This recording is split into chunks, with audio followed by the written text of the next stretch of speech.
আচ্ছা, আপনাদের মধ্যে যারা গতকালকে আসছেন, আজকে আসে নাই, এরকম কি কারো মনে আছে যে আমার পাশে বসছিল আজকে আসে নাই?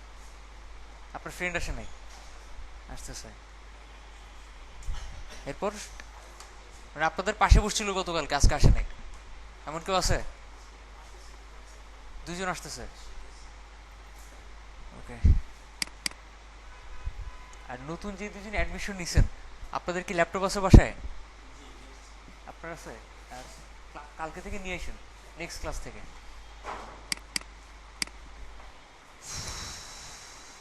আহ,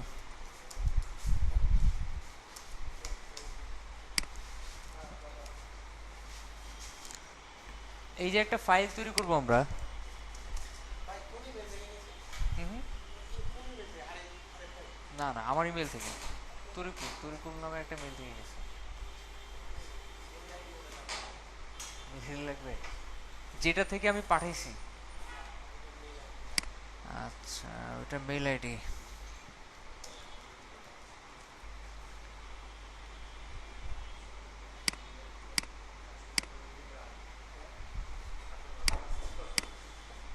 আচ্ছা, পরে পাঠাই নাকি? একটা ফোল্ডারের ভিতরে আমি ওনাদেরকে বলছি একটা ফাইল তৈরি করার জন্য, এইচটিএমএল ফাইল। ফাইল তৈরি করার জন্য গত ক্লাসে আমি অনেকগুলো প্রসিডিউর দেখাইছি। তো আজকে যেহেতু আপনারা নতুন, আপনাদেরকে প্রসিডিউর দেখাইলে মাথা জ্যাম হয়ে যাবে। আমি শুধু একটা দেখাবো যেটা সবচেয়ে ইজিয়েস্ট, আর যেটা দিয়ে অলওয়েজ আপনারা কাজ করতে হবে।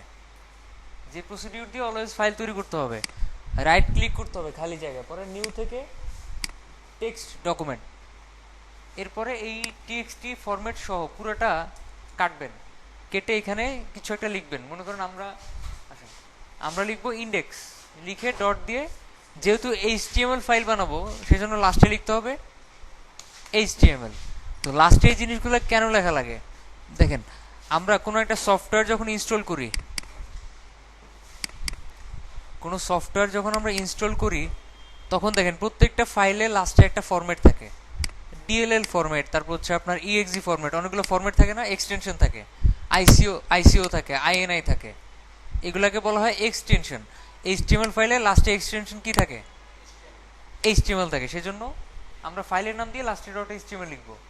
আর যদি দেখেন এখানে এরকম আসতেছে,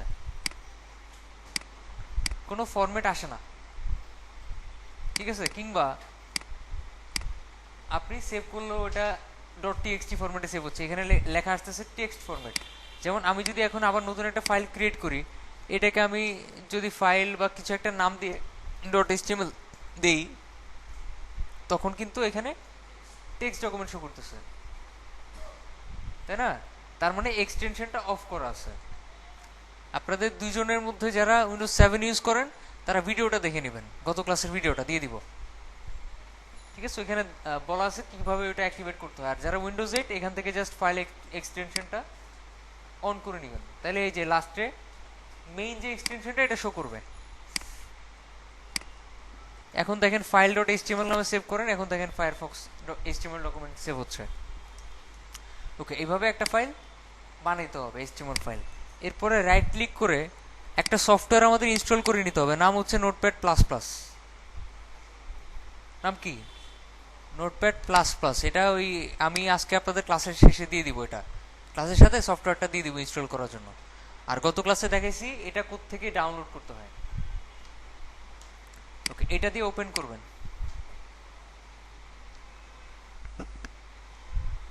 এটা দিয়ে ওপেন করার পরে আপনারা যেটা করবেন সেটা হচ্ছে গত ক্লাসে যা দেখাইছিলাম আমি, মানে স্ট্রাকচারটা, একদম বেসিক যে স্ট্রাকচারটা, যেটা এইচটিএমএল ফাইলের ভিতরে কোনো লেখা লেখার আগে ওগুলো থাকতেই হয়, একটা স্ট্রাকচার দেখাইছি আমি গত ক্লাসে, এই জিনিসটা লিখেন সবাই।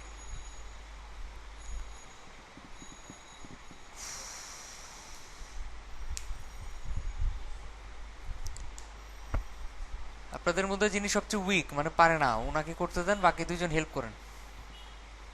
মাঝখানের জনকে দেন ল্যাপটপটা, উনি আমার জানার মতো একটু উইক।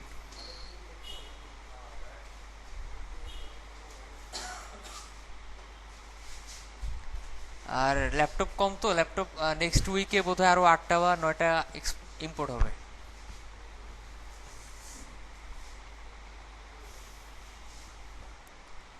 আমাদের বেসিক স্ট্রাকচারটা ছিল এটা, দেখেন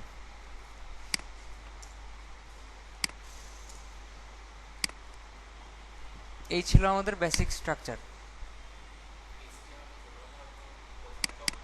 এটা ছোট হাতের হবে।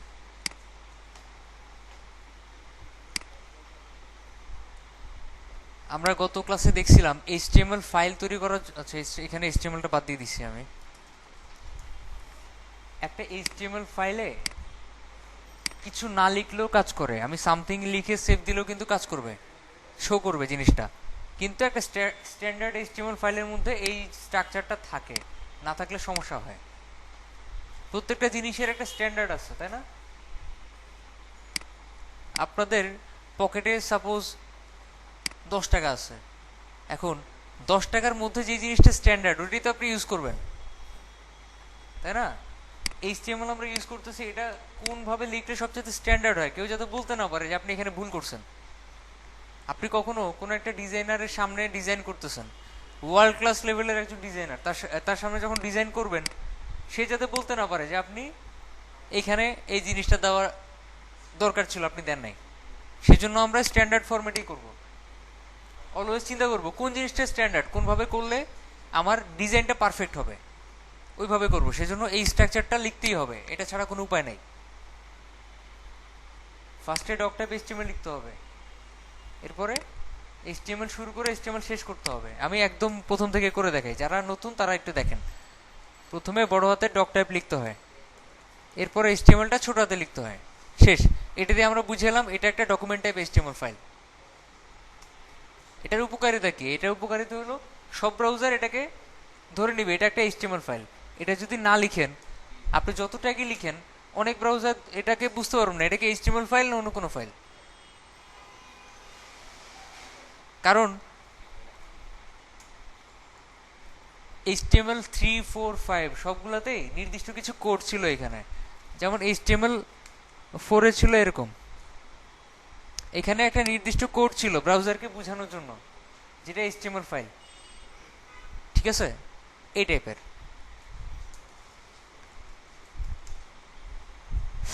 সরি। তো আমরা HTML লেখার আগে সবচেয়ে প্রথমে এখানে লিখবো ডক টাইপ, পরে HTML, ছোট হাতের বড় হাতের একটা দিলেই হয়। HTML টুকু আমি ছোট হাতে লিখি অলওয়েজ। এরপরে HTML ট্যাগ শুরু করতে হবে, HTML ট্যাগ শেষ করতে হবে। মানে কি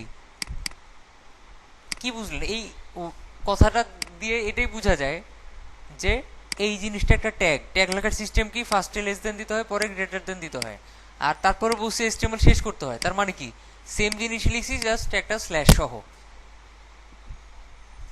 সেম জিনিসই লিখছি, HTML লিখছি এখানে, জাস্ট একটা স্ল্যাশ সহ। এটা ওপেনিং, এটার ভিতরে যা কিছু হবে এটা ভিতরে শেষ হবে। আচ্ছা, তার ভিতরে দুইটা সেকশন আছে, একটা হচ্ছে হেড ট্যাগ, একটা হচ্ছে বডি ট্যাগ। এটা কি ট্যাগ? হেড ট্যাগ, একটা বডি ট্যাগ। হেড ট্যাগের ভিতরে আমি গত ক্লাসে শুধু একটা ট্যাগই দেখাইছি, যার নাম টাইটেল। টাইটেলের মধ্যে আমরা কি দিব? প্রত্যেকটা ওয়েবসাইটের একদম উপরে দেখে একটা লেখা থাকে, এটা কিন্তু টাইটেলের ভিতরে যদি না লিখেন এটা আসবে না। আমি এই ফাইলটাকে গত ক্লাসে আমি একটা জিনিস মনে হয় দেখাইনি। আপনি এই ফাইলটা সেভ করার পরে আপনি এখানে ডাবল ক্লিক করতে হয়, তাই না? আপনি ইচ্ছে করলে এইখান থেকে ওপেন করতে পারেন, দেখাইছি। উপরে রান নামের একটা অপশন থাকে, এখান থেকে লঞ্চ ইন ফায়ারফক্স দিলে ফায়ারফক্সে ওপেন হয়, লঞ্চ ইন দিলে ইন্টারনেট এক্সপ্লোরারে ওপেন হয়, লঞ্চ ইন ক্রোম দিলে ক্রোমে ওপেন হয়। আমরা অলওয়েজ ফায়ারফক্সে ওপেন করব। এখানে কি এটার মতো কোনো লেখা আসছে উপরে টাইটেলে? আসে নাই। আমরা এখানে যদি লিখি দিস ইজ এ টাইটেল, তারপরে এটাকে রিলোড দিলে দেখেন দিস ইজ এ টাইটেলটা শো করতেছে। আর এছাড়া ভিতরে যা কিছু আমরা শো করাবো, এখানে যা কিছু দেখতেছেন শো করতেছে একটা ওয়েবসাইটে, সবই লিখবো আমরা বডি ট্যাগের মধ্যে, বডি ট্যাগের ভিতরে। যদি আমি লিখি দিস ইজ এ টেক্সট দিয়ে ফাইল থেকে সেভ দেই, কিংবা Ctrl+S দিয়ে সেভ করি, তারপর আমি এখানে রিলোড দিই, দেখেন লেখাটা কিন্তু এখানে শো করতেছে। বুঝি নাই?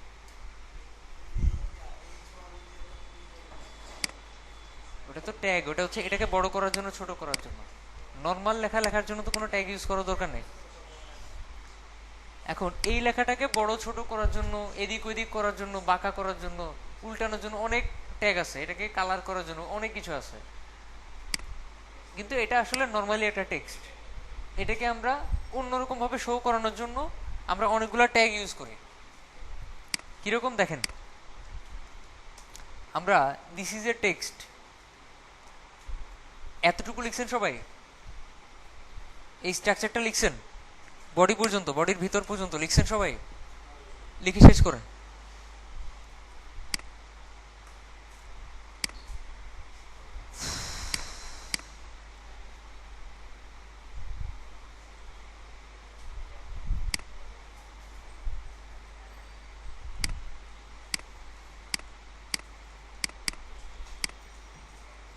লিখছেন?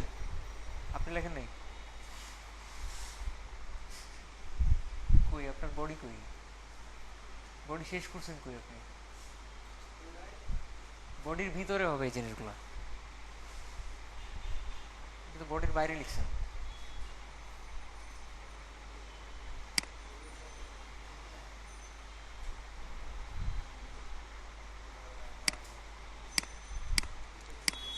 এইটা, এই স্ট্রাকচারটা আমাদের অলওয়েজ লিখতেই হবে, এটা এই জিনিসগুলো কখনো বাদ দিলে চলবে না। এরপরে আমাদের এইচটিএমএল এর পরে আরো অনেক কিছু অ্যাট্রিবিউট ইউজ করতে হবে, অনেক কিছু ইউজ করতে হবে, এটা আমরা আস্তে আস্তে শিখবো।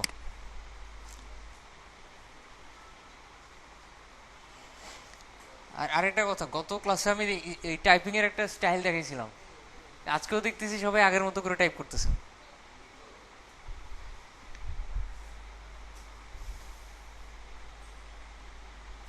আপনি যদি এইভাবে এইভাবে এইভাবে আঙ্গুল দিয়ে টাইপ করেন একটা হাত উঠে উঠে, তাহলে কিন্তু স্পিডে টাইপ করতে পারবেন না।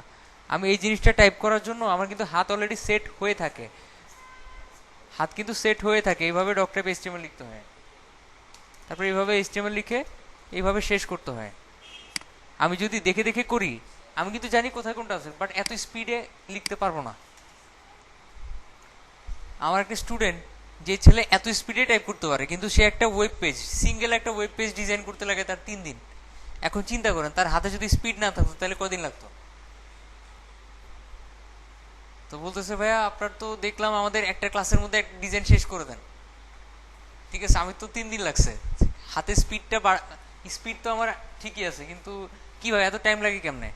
তখন বললাম আপনার চিন্তা করা লাগে যে কোথায় কি হবে, আপনার একটা জিনিস ভুল হলে ঠিক করা লাগে। আমি কিন্তু জানি কোন জায়গায় কি ভুলটা হয়, কোন জায়গায় কোন ভুলটা হয়, আর ফিক্স করা লাগে না, সেজন্য আমার কম টাইম লাগে। আপনি 3 থেকে 4টা বা 5টা 10টা যখন ডিজাইন করে ফেলবেন, আপনার একটা আইডিয়া চলে আসবে যে এই জায়গায় এই ভুলটা অলওয়েজ হয়, বা এই জিনিসটা করলে এই প্রবলেমটা ক্রিয়েট হয়। তখন আপনার ওই জিনিসটা চিন্তা করা লাগবে না, তখন আপনার একদিনে 5-6 ঘন্টার মধ্যে একটা ডিজাইন করে ফেলতে পারবেন। আচ্ছা, এইচটিএমএল লিখে একটা ট্যাব দিতে হবে, কিবোর্ডে একটা বাটন থাকে ট্যাব দিয়ে একটু ডানে সরতে হবে, কারণ যেই জিনিসটা এখন লিখবে এটা কিন্তু এইচটিএমএল এর ভিতরে, ভিতরে বোঝানোর জন্য ট্যাব দিতে হয়। ভিতরে একটা ট্যাগ দিলাম হেড, এরপরে আরেকটা দিলাম বডি, আর টাইটেলটা অলওয়েজ হেডের ভিতরে হবে, এটা কিন্তু বডিতে দিলে চলবে না। আমি যদি বডিতে টাইটেল দিই, আমি কখনো ট্রাই করে দেখি না, দেখি কাজ করে কিনা।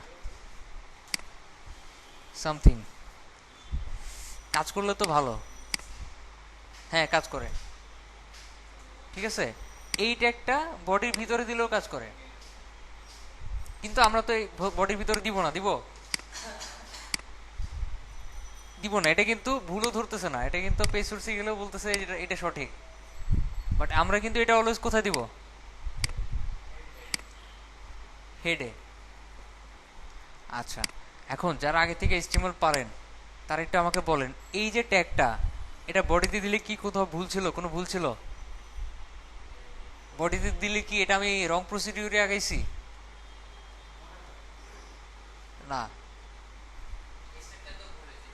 হেডের ভিতরে যা কিছু আপনি ইউজ করতে পারবেন সবই বডিতে ইউজ করা যাবে, নো প্রবলেম। এটা কি কখনো কেউ আপনাদেরকে বলছে যারা এইচটিএমএল পারেন? হেডে যা ইউজ করা যায় সবই বডিতে ইউজ করা যায়, কাজ করে। বাট আপনি যখন প্রোগ্রামিং করবেন, আপনি যখন সিএমএস ডেভেলপ করবেন, কোনো একটা অ্যাপ্লিকেশন ডেভেলপ করবেন, তখন অনেকগুলো পেজ থাকবে, প্রত্যেকটা পেজে এই জিনিসটা থাকবে না, সরি হ্যাঁ, প্রত্যেকটা পেজে এই জিনিসটা থাকবে না, শুধু একটা থাকবে, মানে এতটুকু একটা ফাইলে থাকবে শুধুমাত্র। ওই ফাইল থেকে জিনিসটা বারবার কাজ করবে, তখনই টাইটেলটা তো কাজ করবে না, করবে না, কারণ ওইটার ভিতরে টাইটেল দিলে সব পেজে না হয় টাইটেলটা যাবে, কিন্তু যদি বডিতে দেন তাহলে তো সব পেজে আলাদাভাবে টাইটেল দিতে হবে, তাই না? এই জন্য হেডে যেগুলো ইউজ করবেন এগুলো হলো হেডে ইউজ করতে হবে। আমি যেগুলো হেডে করে দেখাবো এগুলো হলো হেডে ইউজ করবেন, বাট বডিতে ইউজ করলে কোনো সমস্যা নাই। যারা একদম ডিপে গিয়ে রিসার্চ করে তারা এই জিনিসগুলো খুব ভালো করে জানে। যারা অলওয়েজ কাজ করে করে শিখে তারা এই জিনিসগুলো জানার কথা না, তারা অলওয়েজ দেখছে কি হেডের মধ্যে এই জিনিসগুলো ইউজ করতে হয়, বডি ইউজ করা যায় না। অনেকে স্টাইল ট্যাগ মানে সিএসএস লেখার জন্য এই জিনিসটা অলওয়েজ হেডে ইউজ করে, এটা বডিতে ইউজ করা যায়। ইভেন বডিতে ইউজ করাটা স্ট্যান্ডার্ড, এটা বডিতে ইউজ করাটা স্ট্যান্ডার্ড, বাট অনেকে জানে না। তো আমরা কাজ করতে করতে এই জিনিসগুলো সম্পর্কে জানবো, তাহলে কখনোই প্রবলেম ক্রিয়েট হবে না আমাদের। ওকে, হেডের ভিতরে আমরা একটা ট্যাগ লিখবো টাইটেল। টাইটেলে সাপোজ লিখলাম this is A web page. এই পর্যন্ত যাদের লেখা হয়েছে তারা আর লেখার দরকার নেই, আমি ক্লাসটা যখন শেষ করবো তখন টাইম দিব এই জিনিসগুলো আপনারা নিজেরা করার জন্য। এখন শুধু দেখবেন কোনটা দিয়ে কি হয়, ঠিক আছে? দেখেন, একটা ট্যাগ হচ্ছে বি,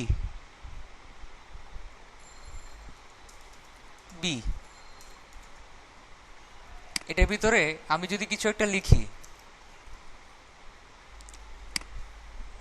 আর নর্মালি একটা লেখা লিখি, this is a bold text, দুইটার মধ্যে ডিফারেন্স দেখেন কোথায়, ডিফারেন্স খুঁজে পাওয়া যায়? একটা একটু নর্মাল দেখতে আর একটা একটু ডিপ, বোল্ড আর কি, মোটা। এটা আপনারা যারা মাইক্রোসফট ওয়ার্ড ইউজ করছেন, এক্সেল ইউজ করছেন তারা বুঝতে পারবেন, উপর বি নামের একটা আইকন থাকে, বিতে একটা টেক্সট সিলেক্ট করে যখন বিতে ক্লিক করবেন তখন এই জিনিসটা মোটা হয়ে যায়। ওকে, আমি যদি এই যে this is a bold text এটাকে এখন আই ট্যাগের মধ্যে রাখি, ইটালিক হয়ে যাবে। এটাও আপনারা মাইক্রোসফট ওয়ার্ডেই পাবেন, বি এর ঠিক পাশে একটু ডান দিকে ঘুরে যাবে, মাথাটা ডান দিকে ঘুরে যাবে, এটা ইটালিক টেক্সট। আপনারা যারা সায়েন্স নিয়ে পড়াশোনা করছেন তারা ক্লাস 9-10-এ পাবেন কেমিস্ট্রি বইয়ের মধ্যে। ইটালিক কি, একদম ফার্স্ট পেজে বা সেকেন্ড পেজে এইভাবে আই ট্যাগ ইউজ করলে একটা জিনিস ঘুরে যায়। এইটা আমরা কখনো ইউজ করব না সিএস যখন আমরা ডিজাইন করব, আমরা যখন ওয়েব ডিজাইন করব এই ট্যাগটা কখনো ইউজ করার দরকার পড়বে না। যখন ওয়েব ডিজাইন করব এই ট্যাগটাও কখনো ইউজ করার দরকার পড়বে না। এই দুটো জিনিস আমরা সিএসএস দিয়ে করব অলওয়েজ, এই দুটো ট্যাগ কখনো আমাদের ইউজ করার দরকার হবে না। হ্যাঁ, বিআর আই। এরপরে আরেকটা ট্যাগ আছে, নাম হচ্ছে ইউ, আন্ডারলাইনের জন্য, নিচে একটা দাগ আসার জন্য। এটাও মাইক্রোসফট ওয়ার্ডেই থাকে, মাইক্রোসফট এক্সেলেও থাকে। This is an underline text, oh sorry,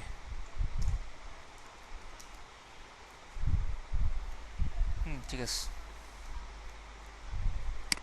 এবার রিলোড দেন একটা, তাই না? আন্ডারলাইন আসছে, এইটাও আমাদের কখনো দরকার পড়বে না, এটাও আমরা সিএসএস দিয়ে করব। আমরা এইচটিএমএল দিয়ে যতগুলো ট্যাগ শিখবো সবই সিএসএস দিয়েই করব। আমরা এইচটিএমএল শুধু জানলাম এগুলো দিয়ে কি হয়, কিংবা সিএসএস শেখার আগ পর্যন্ত এগুলো আমাদের কাজে লাগবে। সিএসএস যখন পারবো তখন এই জিনিসগুলো কাজে লাগবে না, প্রত্যেকটা জিনিস সিএসএস দিয়ে করা যাবে। গেল। এখন একটা জিনিস খেয়াল করে দেখেন, আমি এই লাইনটা লেখার পর একটা এন্টার দিছি না, নিচে আসে না লাইনটা? এই লাইনগুলো কি নিচে আসে? আসে না। আমি যদি অনেকগুলো এন্টার দিই, এরপরে এখানেও অনেকগুলো এন্টার দিই, দিয়ে সেভ দিই, কাজ করে? গত ক্লাসে কেউ একজন কোশ্চেন করছিলেন যে এইচটিএমএল ফাইলে কোনো এন্টার যতগুলোই দেই এগুলা প্রবলেম করে কিনা। প্রবলেম তো করেই না, কাজও করে না, ঠিক আছে? এন্টার দেওয়া, স্পেস দেওয়া এগুলো কাজ করে না, এগুলা কোড দিয়ে কাজ করাইতে হয়। দেখেন, যারা আপনাদেরকে সরি, আপনি যদি W3 স্কুল থেকে শিখেন বা কোনো টিউটোরিয়াল দেখে শিখেন, একটা জিনিস আপনাদেরকে দেখাবে, সেটা হচ্ছে এন্টার দেওয়ার জন্য, এন্টার তৈরি করার জন্য একটা ট্যাগ ইউজ করতে হয় বিআর নামে। ব্রেক বিআর দিয়ে এর বাম পাশে একটা লেস দেন দিতে হয় আর একটা স্পেস দিয়ে স্ল্যাশ দিয়ে আবার গ্রেটার দেন দিয়ে ক্লোজ করে দিতে হয়। এটার ওপেনিং ট্যাগও এটা, ক্লোজিং ট্যাগও এটা। এটা দিয়ে যখন আপনি সেভ করবেন তখন দেখেন পরেরটাকে নিচে নামা দেয়, এন্টার কাজ করে করে করে না? না না, আমি তো দিছি প্রথমটাতে যে। আবার এটাকে অন্যভাবেও লেখা যায়, আপনি যদি এইভাবেও লেখেন এটাও কিন্তু স্ট্যান্ডার্ড, এটা কিন্তু ভুল না, এটাও কাজ করে, দুইটা একই কাজ করে। আপনি এইভাবেও লিখতে পারেন, এইভাবেও লিখতে পারেন, কিন্তু এটা চাইতে এটা বেটার। আপনি যখন কোনো একটা ওয়ার্ডপ্রেস থিম ডেভেলপ করতে যাবেন থিম ফরেস্টের জন্য, তখন এইটা করলে কিন্তু অ্যাপ্রুভ করবে না। যদি দেখে আপনার কোডের মধ্যে এই জিনিস আছে তাহলে কিন্তু ওই থিম অ্যাপ্রুভ করবে না। যারা অলরেডি থিম ফরেস্ট চিনেন তারা জানার কথা, বা যারা থিম ফরেস্ট চিনেন তারা জানার কথা যে থিম ফরেস্টের থিম অ্যাপ্রুভ করার বিশাল ঝামেলার ব্যাপার। তো থিম ফরেস্ট এই কোর্সটা করার পরে থিম ফরেস্টের থিমও ডেভেলপ করতে পারবেন, ঠিক আছে, ওটা সমস্যা না। বাট একটা স্ট্যান্ডার্ডের মধ্যে যে দিয়ে যেতে হবে যে কোন স্ট্যান্ডার্ডে মার্কআপ করতে হবে, ঠিক আছে। আপনাদের কাছ থেকে কোনো কোশ্চেন আমি পাই না কখনো, আমি মাঝে মধ্যে কিছু ওয়ার্ড ইউজ করি, এটা কি, এটা তো জানার ইচ্ছা থাকার কথা, মার্কআপ কি। এইচটিএমএল হচ্ছে একটা মার্কআপ ল্যাঙ্গুয়েজ, এখানে যাই লিখবো টোটালি এটা হচ্ছে markup. HTML total full form হচ্ছে হাইপার টেক্সট মার্কআপ ল্যাঙ্গুয়েজ। এইটা একটা মার্কআপ, এটা একটা মার্কআপ, এটা একটা মার্কআপ। যখন পিএইচপি ইউজ করবো তখন ওগুলা কিন্তু আর মার্কআপ ল্যাঙ্গুয়েজ হবে না, কিংবা ওগুলোকে মার্কআপ বলা যাবে না, ওগুলোকে বলা হবে কি, সিনট্যাক্স বা প্রোগ্রাম বলা হবে, ঠিক আছে, কারণ ওগুলা প্রোগ্রামিং ল্যাঙ্গুয়েজ। ওকে, তো এই মার্কআপে যখন এই মার্কআপটা ইউজ করলে আপনার সব জায়গায় স্ট্যান্ডার্ড বলবে, বাট এটা ইউজ করলে কিন্তু অনেক জায়গায় আটকা দিবে, সো এটা আমরা কখনোই ইউজ করব না।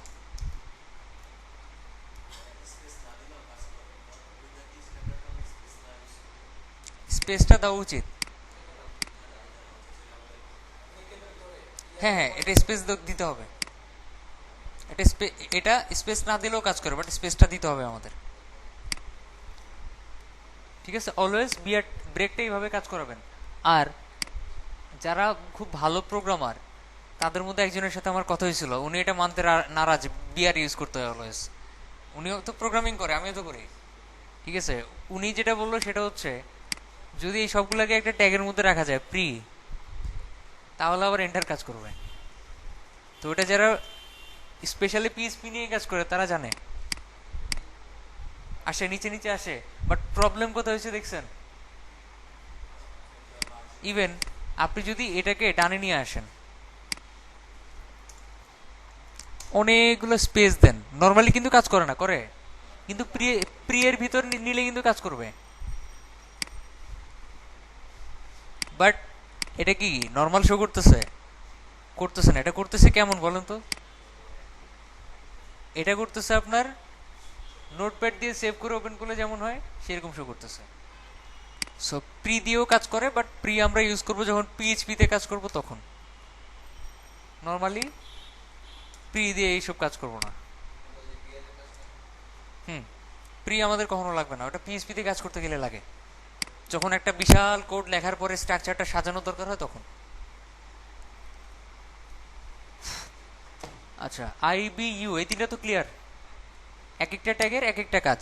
আই দিলে ইটালিক হয়, বি দিলে একটু মোটা হয়, ইউ দিলে নিচে আন্ডারলাইন হয়। আপনি যদি চান তিনটা একসাথে ইউজ করবেন সমস্যা নাই, আপনি আইটাকে ইউ এর বাইরে নিয়ে যান, ঠিক আছে, বিটাকে আই এর বাইরে নিয়ে যান, তিনটা একসাথে কাজ করবে।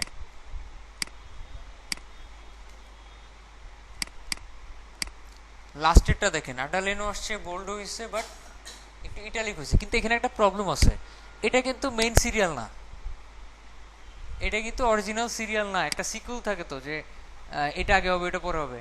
সো ইউআইবি এগুলো ইউজ করার টাইমে এই সিকুয়েলটা ফলো করবেন, ফার্স্টে ইউ হবে, এর ভিতরে আই হবে, এর ভিতরে বি হবে, আবার শেষ করার টাইমে একদম কাছাকাছি কোনটা, বি, সো এখানে হবে বি, সরি বি, আবার তারপরে কোনটা আই, সো পরেও হবে আই, আর লাস্টে কোনটা ইউ, সো লাস্টে ইউ। এটা হচ্ছে মেন সিরিয়াল। যেহেতু আমি একটু আগে বলছি যে এই জিনিসগুলো আমরা সিএসএস দিয়ে করতে পারবো, সব দরকার নাই। ঠিক আছে, এটা আমাদের কখনো দরকার পড়বে না, জাস্ট জেনে রাখলেন, যদি কখনো কেউ জিজ্ঞেস করে তখন বলবেন যে এটার মেইন সিরিয়াল হচ্ছে এটা। আমরা এইচটিএমএল এ যতগুলো ট্যাগ শিখবো তার মধ্যে 80% আমাদের কখনো লাগবে না, সব সিএসএস দিয়ে করা যায়, বা করতে হলেও সিএসএস দিয়ে করতে হবে। ওকে, যাই হোক, এই তিনটা ট্যাগ আপাতত ক্লিয়ার।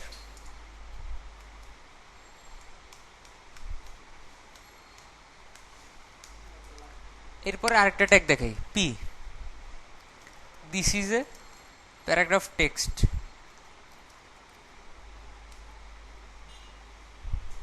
প্যারাগ্রাফ টেক্সট, পি দিয়ে প্যারাগ্রাফ বুঝায়, ইউ দিয়ে আন্ডারলাইন বুঝায়, পি দিয়ে বোল্ড বুঝায়, আই দিয়ে ইটালিক বুঝায়। প্যারাগ্রাফের কাজ কি কেউ বলতে পারবেন?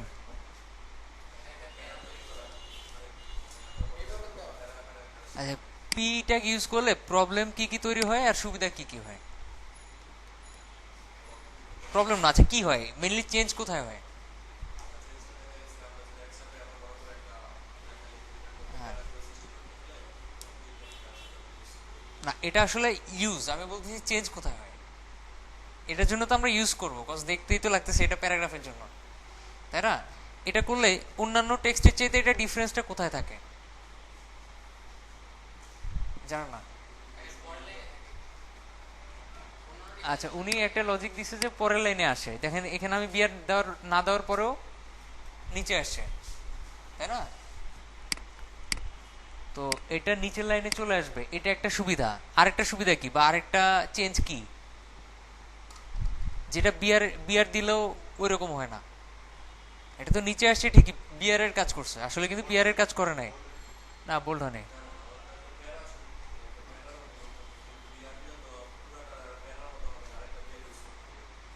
আচ্ছা, উনি যেটা বলছে এটা কিন্তু কারেক্ট, কিন্তু উনি এক্সপ্লেনটা করতে পারতেছে না। দেখেন ওনার জিনিসটাই আমি আপনাদের বুঝাবো অন্যভাবে। This is a paragraph text, this is another paragraph text. নিচে আসছে, তাই না? এখন আপনি এর নিচে আরেকটা নর্মাল একটা টেক্সট লিখেন, this is a normal text. আর এটা যেহেতু পি, এটা অটোমেটিক এটাকে নিচে নামায় দিবে, তাই না? এই যে নিচে নামছে, কিন্তু একটা নর্মাল টেক্সট থেকে আরেকটা normal text, this is another normal text.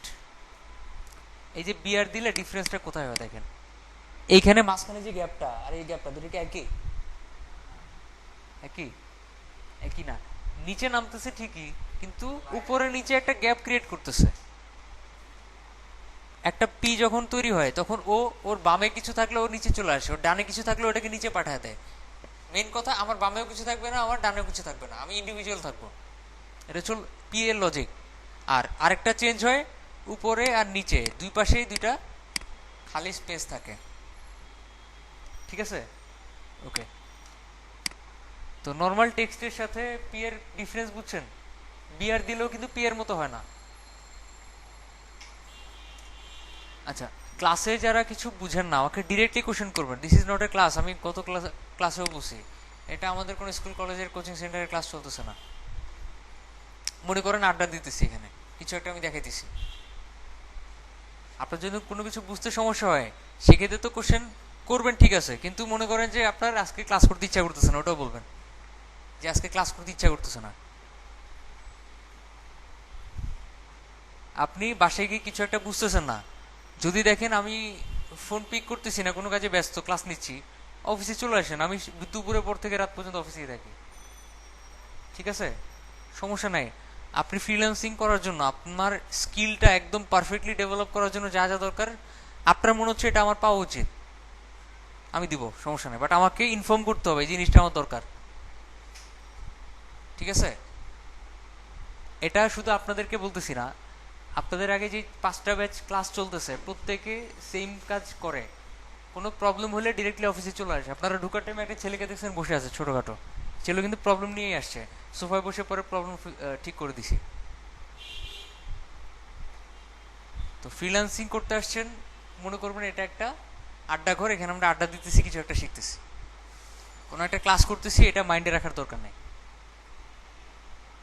যদি কোনো প্রবলেম ফেস করেন, যেমন এই যে ওনাদের দুজনের সামনে ল্যাপটপ নাই, এটা কিন্তু একটা প্রবলেম। এটাও বলেন যে ল্যাপটপ নাই, আমার হাতে করলে আমার জন্য সুবিধা হয়, বাট বলতে হবে। আমাকে না বললে তো আমি বুঝবো না আপনাদের প্রবলেমটা কোন জায়গায় হচ্ছে। আপনাদেরকে অ্যাডমিশন নেওয়ার টাইমে একটা কথা বলা হয়েছে, এটা হচ্ছে ফ্রিল্যান্সিং তৈরি করেন ইনস্টিটিউট। সেটা শুনতে খারাপ লাগলো যা, খারাপ ভালো লাগলো তা।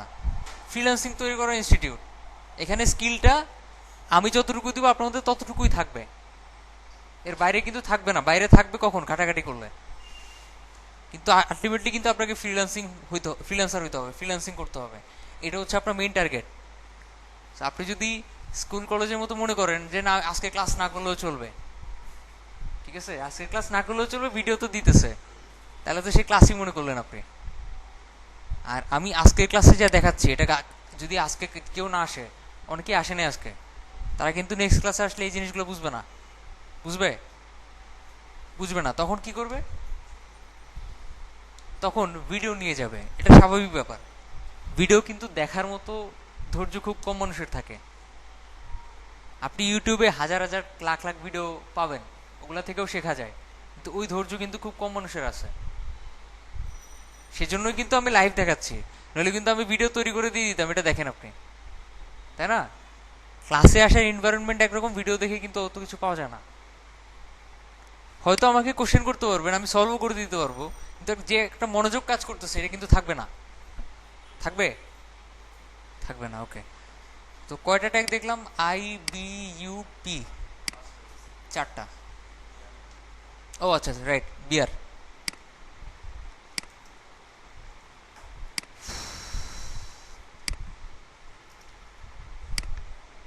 আচ্ছা, এটাতে দেওয়া লাগবে না, কজ এটা তো অটোমেটিক নিচে নেমে যাবে পরেরটা।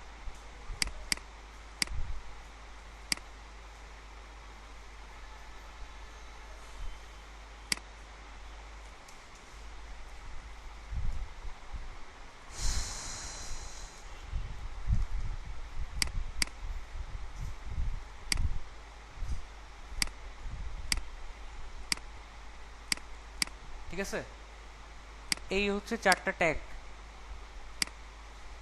এরপরে আমরা আরেকটা ট্যাগ দেখবো, দেখেন H1, এটা গতকালকেও দেখছি। This is heading 1। H1 মানে হেডিং 1, যেটার ওপেনিং আর ক্লোজিং দুইটা কিন্তু দুই পাশে থাকবে। আমি আমার অনেক স্টুডেন্টকে দেখছি, যেমন আজকে ওই যে উনি ভুল করছে, এভাবে লিখে H1 দিয়ে H1 শেষ করে করে নিচে লিখে দিস ইজ হেডিং 1। এটা যখন কনসেপ্টটা ক্লিয়ার না থাকে তখন এই ভুলটা হয়, আমারও হয় মাঝে মধ্যে। ঠিক আছে, আমারও ভুল হয় যখন আমি মনে করেন প্রোগ্রামিং নিয়ে অনেক একটা লজিক মিলাইতে পারতেছি না, তখন এই টাইপের ভুল আমিও করি। সো এটা অস্বাভাবিক কিছু না, বাট ক্লোজিংটা হবে কোথায়? বাইরে, এটার পরে। আচ্ছা, H1 লিখলাম, এটা দিয়ে চেঞ্জ কোথায় হয়? এটা দিয়ে ঠিক পি এর কাজ করে। এটা কাজ করে ঠিক পি এর মতো, পি এ যা কাজ করে এটা সেম কাজ করে, জাস্ট একটা এক্সট্রা ফ্যাসিলিটি পাওয়া যায়, সেটা হচ্ছে বড় হয়ে যায়। এটা দিল পি এর মতো, বামে কিছু থাকলে ওটাকে ওটার নিচে চলে যায়, ডানে কিছু থাকলে ওটাকে নিচে পাঠায় দেয়, উপরে নিচে একটা গ্যাপ ক্রিয়েট করে, দেখেন অনেক বড় গ্যাপ। আর আরেকটা ফ্যাসিলিটি পাওয়া যায়, অনেক বড় হয়ে যায় এটা। আপনারা বিভিন্ন নিউজ পেপার সাইটে বা সংবাদপত্রে দেখবেন যে প্রথম ওয়ার্ডটা অনেক বড় থাকে, তাই না? ওটা কিন্তু H1 দিয়ে করে না, না ওটা কোনো হেডিং দিয়ে করে না, ওটা CSS দিয়ে করে। H1 দিয়ে করলে ও তো পরের জিনিসগুলোকে নিচে নামায় দিবে। নিউজ পেপারে কি পরের জিনিসগুলো নিচে থাকে? এটা তো ডানে থাকে, তাই না? ওগুলাকে আবার H1 মনে করেন না, বাট ওগুলা কাজ করে কিন্তু H1 এর মতো বা হেডিং এর মতো। ওকে, H1 এটা মতো আরেকটা ট্যাগ আছে H2, দিস ইজ হেডিং 2। এটার কাজ কি? আচ্ছা, রোজা রেখে কারো কষ্ট হচ্ছে ক্লাস করতে, এরকম আছেন? হওয়ার কথা।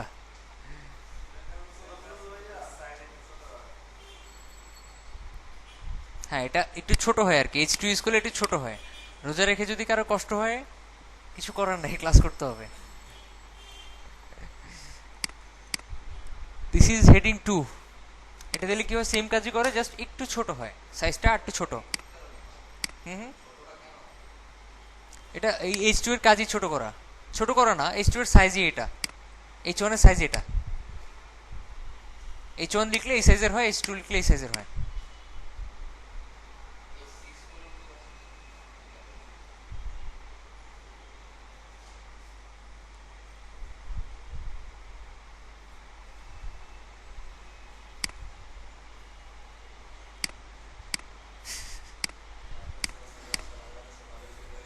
হ্যাঁ হ্যাঁ। হ্যাঁ, বাংলাদেশে SMS বিজনেস চরম চলতেছে। হুম হুম।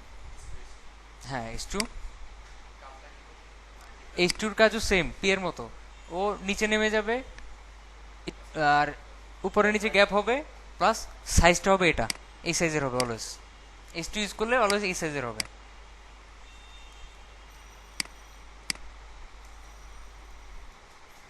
আমি দেখছেন কিছু একটা প্রেস করে একই লাইন অনেকবার করে ফেলছি। আমি জানি আপনারা এটাও কোশ্চেন করবেন না, এটা কেমনে করছেন। ঠিক আছে। না না, এটা যারা নোটপ্যাড প্লাস প্লাসে নতুন তারা জানার কথা না। যারা নোটপ্যাড প্লাস প্লাস নতুন ইউজ করতেছেন তারা জানার কথা না। এই পাশে, এই পাশে, এই পাশে, পাশাপাশি, পাশাপাশি, এটা আমি জানি না। যদি কেউ জানেন আমাকে জানেন, বাট আমি জানি না। বুঝি নাই। না, উনি তো আমার চাইতেও অনেক বস মানুষ। আমার চাইতে উনি অনেক বেশি স্কিল্ড। ঠিক আছে, আমার চাইতে এক্সপিরিয়েন্স ওনার অনেক বেশি। বাট ওনার স্টাইল আর আমার স্টাইল ডিফারেন্ট। দুজনের শেখানোর স্টাইলটা একটু অন্যরকম। আমি জানি না এই শর্টকাটটা, আমি জানি না। বাট আমি অলওয়েজ নিচের দিকে যেটা করে ওটা জানি। আর এখানে যতগুলো অপশন আছে, এই অপশন থেকে অনেক কিছু অ্যাক্টিভেট করা যায়। যেমন দেখেন, আমি সবগুলোতে একসাথে এইভাবে প্রেস করে টাইপ করতে পারতেছি, কিন্তু এটা কিন্তু নোটপ্যাড প্লাস প্লাসে থাকে না। থাকে? থাকে না। বাই ডিফল্ট থাকে না, সরি, বাই ডিফল্ট থাকে না। এটা এইখান থেকে সেটিংস থেকে ঠিক করে নিতে হয়। সেটিংস থেকে অ্যাক্টিভেট করলে তখন কাজ করে। তো এরকম অনেক কিছু আছে, এগুলো আপনারা খুঁজে বের করলে আপনাদের জন্য ভালো। বাট আমি শুধু অতটুকুই বলবো যতটুকু বললে আপনাদের ডিজাইন করতে সুবিধা হবে। ওকে। রিপিট করার জন্য, এই জিনিসটা রিপিট করার জন্য নাকি, রিপিট করার জন্য কন্ট্রোল প্লাস ডি দিতে হবে। Control plus D. ও, আরেকটা জিনিস আপনাদের এই জিনিসটাও জানা উচিত। আমি এখানে অনেক কিছু যখন টাইপ করব, দেখেন নিচে নেমে আসতেছে। এটা বাই ডিফল্ট থাকে না। থাকে? থাকে না। এটা ভিউ থেকে করতে হয়। ভিউ থেকে এই যে ওয়ার্ড র্যাপ নামে একটা অপশন আছে, ঠিক আছে, এটা একটি, এটা সিলেক্ট করে রাখলে তখন ওটা নিচে চলে আসে, এটা আর বাইরে যায় না। কন্ট্রোল ডি দিয়ে আমি আরো 4টা বানাইলাম। H3 দিলাম, H4 দিলাম,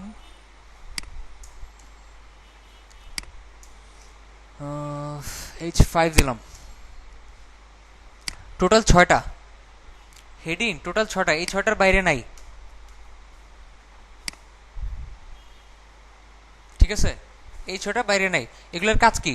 যেহেতু আমরা আগে দেখছি H1 থেকে H2 ছোট, মানে মানে কমনলি যেটা মাথায় আসে সেটা হচ্ছে H2 এর চেয়ে H3টা আরেকটু ছোট, H4টা আরেকটু ছোট, H5টা আরেকটু ছোট, এরকম করে টোটাল 6টা।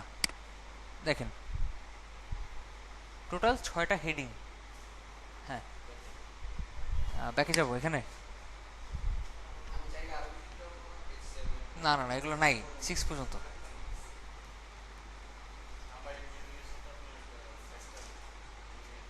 বুঝি নাই।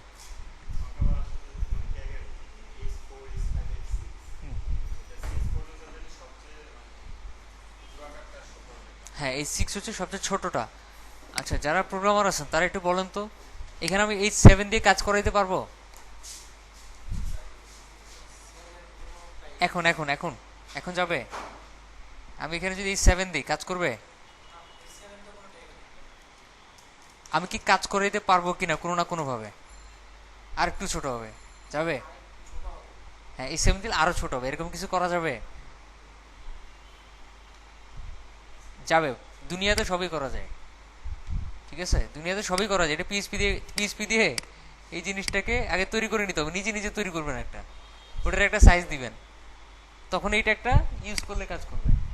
ওটা অত দূরে আমরা যাবো না, আপাতত জানি যে এই 6 পর্যন্ত লিমিটেড এইচটিএমএল এ। ওকে, এই 6 এর পরে আর কোনো হেডিং নাই। এরকম অনেক অনেক ট্যাগ আছে, অনেক ট্যাগ, যেমন ফোন ট্যাগ, এই ট্যাগ সেই ট্যাগ। আমাদের যেগুলো লাগবে না এগুলো আমরা শিখবো না। শিখবো না বলতে ক্লাসে শিখবো না। যেগুলো আমাদের ওয়েব ডিজাইনে কখনো এইচটিএমএলও লাগবে না, সিএসএসও লাগবে না, কখনো লাগবে না, ওগুলো আমরা শিখবো না। যেমন ফোন ট্যাগ, এই জিনিসটা আমাদের কখনো লাগে না। ফোন ট্যাগ যদি আপনি ইউজ করতেই চান তখন আমরা স্প্যান ইউজ করতে হবে ডিজাইন করার টাইমে। ইভেন দেখেন,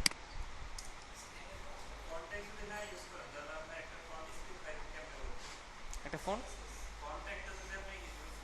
হ্যাঁ হ্যাঁ হ্যাঁ, সিএসএস এ করবো এটা, বুঝেন নাই? যেই জিনিসটা আমরা ইউজ করতে দরকার হবে না ওগুলো তো সিএসএস এ করবো। যেমন এই যে বললাম বিইউআই, এই জিনিসগুলো আমাদের দরকার হবে না কেন কখনো? সিএসএস দিয়ে করা যায় খুব ইজিলি, আর সবসময় সিএসএস দিয়ে করতে হয়, এই জন্য ফন্ট ট্যাগটা আমাদের দরকার হয় না। বাট আমি এখন দেখাবো, কারণ আপনাদের একটু হলেও জানা দরকার, যে জিনিসগুলো জানা দরকার কিন্তু কখনো দরকার হবে না, ওগুলো আমি একটু একটু করে দেখাবো।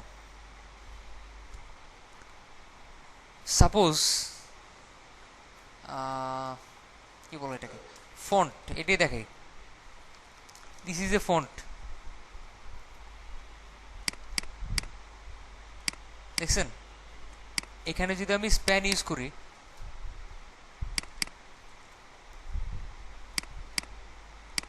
কোনো ডিফারেন্স খুঁজে পাওয়া যায়? আমরা অলওয়েজ এখানে স্প্যান ইউজ করব, মানে স্প্যান কেন ইউজ করবো একটু দেখেন। আমি মনে করেন একটা ট্যাগ ইউজ করতেছি, পি পি ইউজ করতেছি। এখন আমি আপনাদেরকে ডিজাইন করার সময় বলে বলে দিব যে কখনো ট্যাগ ছাড়া কোনো লেখা যাবে না, যাই লেখেন খালি রাখা যাবে না, সব ট্যাগের মধ্যে রাখতে হবে, যে কোনো ট্যাগ। আপনি চাচ্ছেন দুইটা লেখাকে দুই পাশে রাখতে, কিন্তু দুই ট্যাগের মধ্যে রাখবেন, দুই ট্যাগের মধ্যে রাখবেন। এখন আপনি বোল্ড দিলে মোটা হয়ে যাবে, এটা আপনার দরকার নেই। আপনি আই দিলে ওইটা ইটালিক হয়ে যাবে, ওইটা আপনার দরকার নেই। ইউ দিলে আন্ডারলাইন হয়ে যাবে, ওইটা আপনার দরকার নেই। তাহলে কোন ট্যাগ ইউজ করবেন? পি ইউজ করবেন। কিন্তু পি ইউজ করার পর যদি আপনি কিছু একটা লিখেন, ওটা তো নিচে পাঠা দিবে, তারা এটাকে নিচে পাঠা দিবে না। সেজন্য দুইটাকে স্প্যান ট্যাগের মধ্যে রাখতে হবে। এটাকেও স্প্যানের মধ্যে রাখবেন, পরে যেটা লিখবেন দিস ইজ অ্যানাদার টেক্সট, এটাকেও রাখবেন স্প্যানের মধ্যে, তাইলে আর নিচে যাবে না। গেছে? নিচে গেছে? নিচে যাবে না এখানে। আচ্ছা ভালো কথা, দেখেন এই জায়গাটার মধ্যে আমি যদি স্পেস দিই অনেকগুলা, মাঝখানে স্পেস তৈরি হয় কি না? হয়, হয় না? ও সরি, ভুলভাবে বলছি আমি। এখানে যদি আমি একটা স্পেস দিই, কাজ করে? করে না? এই যে করলো তো।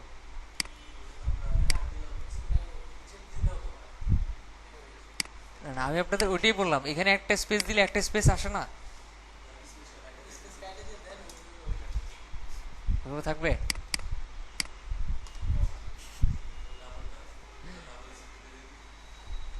ডাবল স্পেস দিলে একটাই কাজ করবে, নর্মালি যেটা করে আর কি। স্পেস কাজ করে। এখন আপনি যদি চান অনেকগুলো স্পেস দিবেন এর মাঝখানে, অনেকগুলা, শুধু এইচটিএমএল দিয়ে করবেন। সিএসএস দিয়ে তো নর্মালি করা যাবে স্পেস, কিন্তু আপনি শুধু এইচটিএমএল দিয়ে স্পেসটা ক্রিয়েট করবেন। আমি বলছি সবই আনলিমিটেড, লিমিটেড বলে কিছু নাই, সবই করা যায়।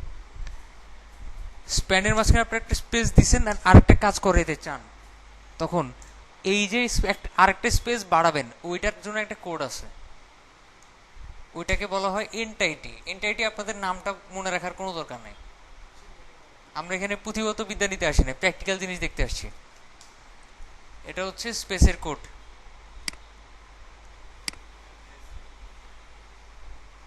এনবিএসপি দিয়ে সেভ করবেন, সেভ করে রিলোড দেন, দেখেন দুটো স্পেস ক্রিয়েট হবে।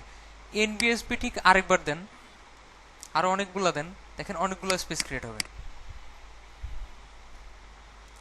তো এই কোডটা হচ্ছে স্পেসের কোড, এটা দিয়ে স্পেস তৈরি করে, একটা সিঙ্গেল স্পেস। তো আমি আপাতত একটাই দিয়ে রাখি যাতে মনে থাকে।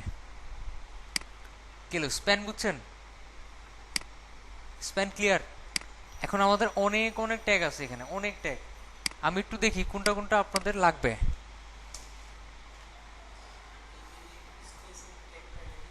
আর যদি কেউ কমপ্লেন করেন যে এখানে আপনি এটা একটা শিখার নাই কেন, বা লিমিটেড জিনিস কেন শিখাচ্ছেন, তার একটা কারণ আছে। ইউটা অন্য ট্যাগ দিয়েও করা যায়, ইউ এর কাজটা কেউ বলতে পারবেন কি দিয়ে? না,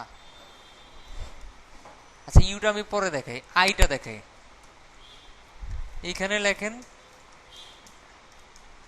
দিস ইজ এমফেসাইজড টেক্সট, সেম কাজ করবে।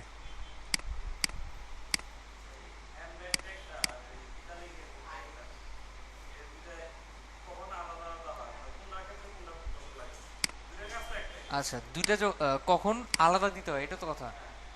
দেখেন, হ্যাঁ, না না, দুইটার একই কাজ না, দুইটা ডিফারেন্ট কাজ, দুইটার কাজ ডিফারেন্ট, কিন্তু দুইটা দেখতে মনে হচ্ছে একই রকম। ঠিক আছে, দেখেন আমরা পি এর কাজটা কিন্তু অন্য ট্যাগ দিয়েও করতে পারবো, সিএসএস দিয়ে, তাই বলে কি দুইটা একই একই কাজ করতেছে? না, দুটো দেখতে একই রকম হবে। এমফেসাইজড কখন ইউজ করতে হয় এটা যখন আমাদের কোনো ডিজাইন করতে গিয়ে লাগবে তখন দেখাবো, এখন বুঝালে বুঝবেন না। যখন আই এর বদলে ইএম ইউজ করা দরকার হবে তখন আমি নিজেই বলবো যে এই জায়গাটায় ইএম দরকার হয়, এছাড়া আমরা কখনো ইএম ইউজ করবো না, নর্মালি লাগেও না, সেজন্য আমি এটা দেখাচ্ছি না। এরকম কয়েক হাজার ট্যাগ আছে, এইচটিএমএল সিএসএস এর উপর পিএইচডি করা যায়, এটা কি কারো জানা আছে? এইচটিএমএল সিএসএস এর উপরে কিন্তু পিএইচডি করা যায়, আমার মানে পরিচিত লোক আছেও পিএইচডি করছে। না না, পিএইচডি, রিয়েল পিএইচডি। হ্যাঁ, বাংলাদেশের বাইরে থেকে পিএইচডি, বুঝেন নাই?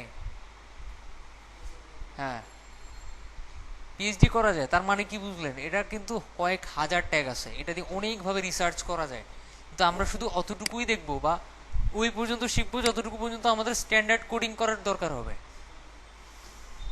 স্ট্যান্ডার্ড ভাবে একটা ওয়েব ডিজাইন করা দরকার হবে, অতটুকু শিখবো। কারণ এতগুলো যদি দেখেন মাথায় ঢুকে, কোনো কিছু মাথা থেকে বের হবে না যে কোথায় কি ইউজ করতে হয়। আপনি ইএম জানেন, আইও জানেন, তখনই কিন্তু আপনার কনফিউশন ক্রিয়েট হবে কোনটা এখানে ইউজ করবো, তাই না? আপনি বিও জানেন, স্ট্রংও জানেন, দুটো কিন্তু একই কাজ, দুটার কাজ কিন্তু একই, কিন্তু তখন আবার এই যে কোশ্চেন তৈরি হবে কোনটা ইউজ করাটা ভালো। যেগুলো ইউজ করাটা স্ট্যান্ডার্ড আমি ওগুলোই দেখাচ্ছি। হুম হুম, বুঝলেন? না না, দুটো এক না। ভিবি কোড বলতে দুইটা জিনিস বোঝায়, একটা হচ্ছে ফোরামের কোড, ঠিক আছে, একটা হচ্ছে forum code, forum code different জিনিস, আর ভিবি কোড হচ্ছে আরেকটা জিনিস, এটা সম্পর্কে আমার আইডিয়া নাই, বাট এটা এইচটিএমএল এর সাথে কোনো মিল নাই। মিল নাই বলতে একই কাজ করে না, দুটো ডিফারেন্ট কাজ করে, বুঝি নাই?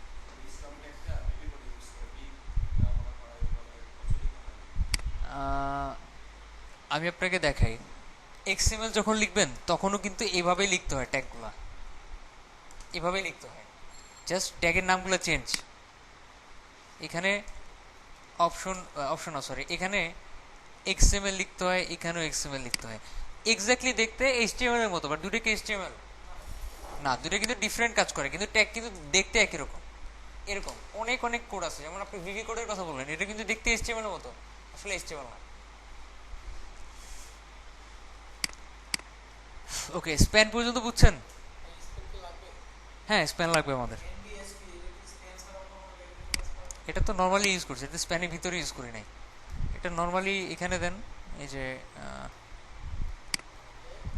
এখানে দেন, যত খুশি দেন, স্পেস তৈরি হবে, সেভ দেন, এই যে হ্যাঁ, দুইটা স্পেসের আমাদের কখনো দরকার হবে না। আমাদের তৈরি হবে দূরত্ব ক্রিয়েট করা, আমাদের কখনো স্পেস তৈরি করার দরকার হবে না। হবে কি, দূরত্ব তৈরি করা। এই দূরত্বটা আমরা সিএসএস দিয়ে তৈরি করবো। ওকে,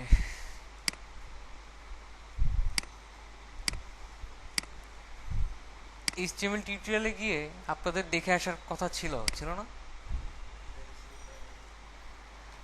আমরা একটা একটা করে নিচের দিকে যাব আর আপনারা দেখবেন কোনটা একটা নতুন। পি জানি, পি দিয়ে কি করে, এইচ1 দিয়ে কি করে জানি, সবাই সবাই জানি। নেক্সট চ্যাপ্টারে যান। এইচ1 আর পি দুইটাই দেখছি আমরা। আচ্ছা, আরো নিচে যাই। আচ্ছা, এই জিনিসগুলা পুঁথিগত বিদ্যা, এগুলা আমি আপনাদের বলি না এইচটিএমএল কত সালের, এইচটিএমএল প্লাস কত সালের, 2.0, এগুলা দেখাতে এগুলো বলতে গেলে আবার 10 মিনিট খাইতো, 10 মিনিট লস হতো। বাট এগুলো আপনারা গুগলে সার্চ দিলেই পাইতে পারবেন। এইচ1 পি দুইটা, আচ্ছা আবার দিছে ওরা। এইচ1 এইচ2 এইচ3 এগুলো দেখছি না, পিও তো দেখছি। ওকে, এখন এই জিনিসটা আমাদের কাছে নতুন, তাই না? অ্যাঙ্কর টেক্সট, এই যে এ ট্যাগটা আমাদের কাছে নতুন, এটা দেখাই। এখানে একটা বিয়ার দিয়ে আগে, তাহলে নিচে নামবে।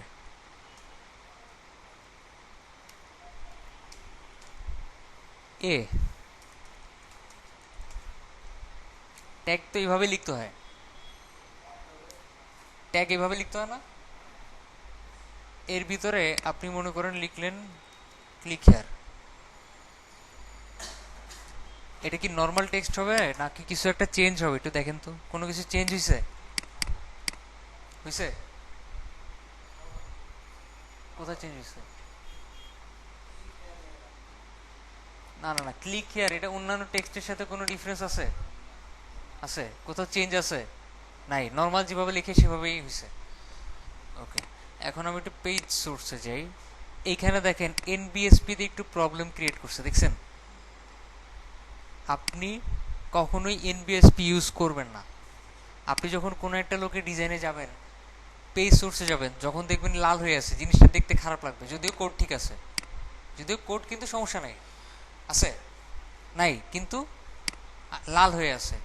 এখন এনবিএসপিটা আপনি এখান থেকে কপি করেন, সরি কাট করেন, করে এইখানে ইউজ করেন।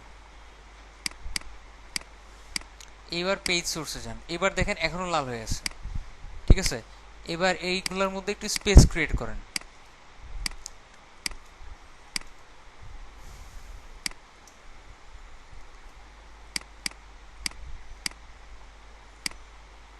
এইবারও লাল হয়েছে, তার মানে এটা লাল হয়েই থাকে, অলওয়েজ লাল হয়ে থাকে, এটা যেখানেই নেন না কেন। এটা সলভ করার কোনো ওয়ে নাই, বা থাকলেও আমার জানা নাই। সেজন্য আমরা কখনো এনবিএসপি ইউজ করব না।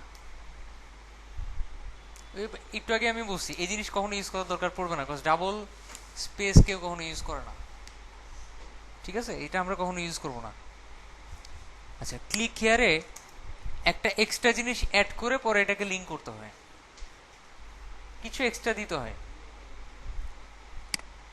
কিরকম? ঠিক এর পরে একটা স্পেস দিবেন। কিসের পরে? স্পেস দিয়ে এখানে একটা নাম লিখবেন, এইচআরএফ। তো এটা দেখার আগে আমি আপনাদের একটা আইডিয়া দিই। কোনো একটা ট্যাগ, এটা একটা কাজ করতেছে, কোনো একটা ট্যাগ নির্দিষ্ট একটা কাজ করতেছে।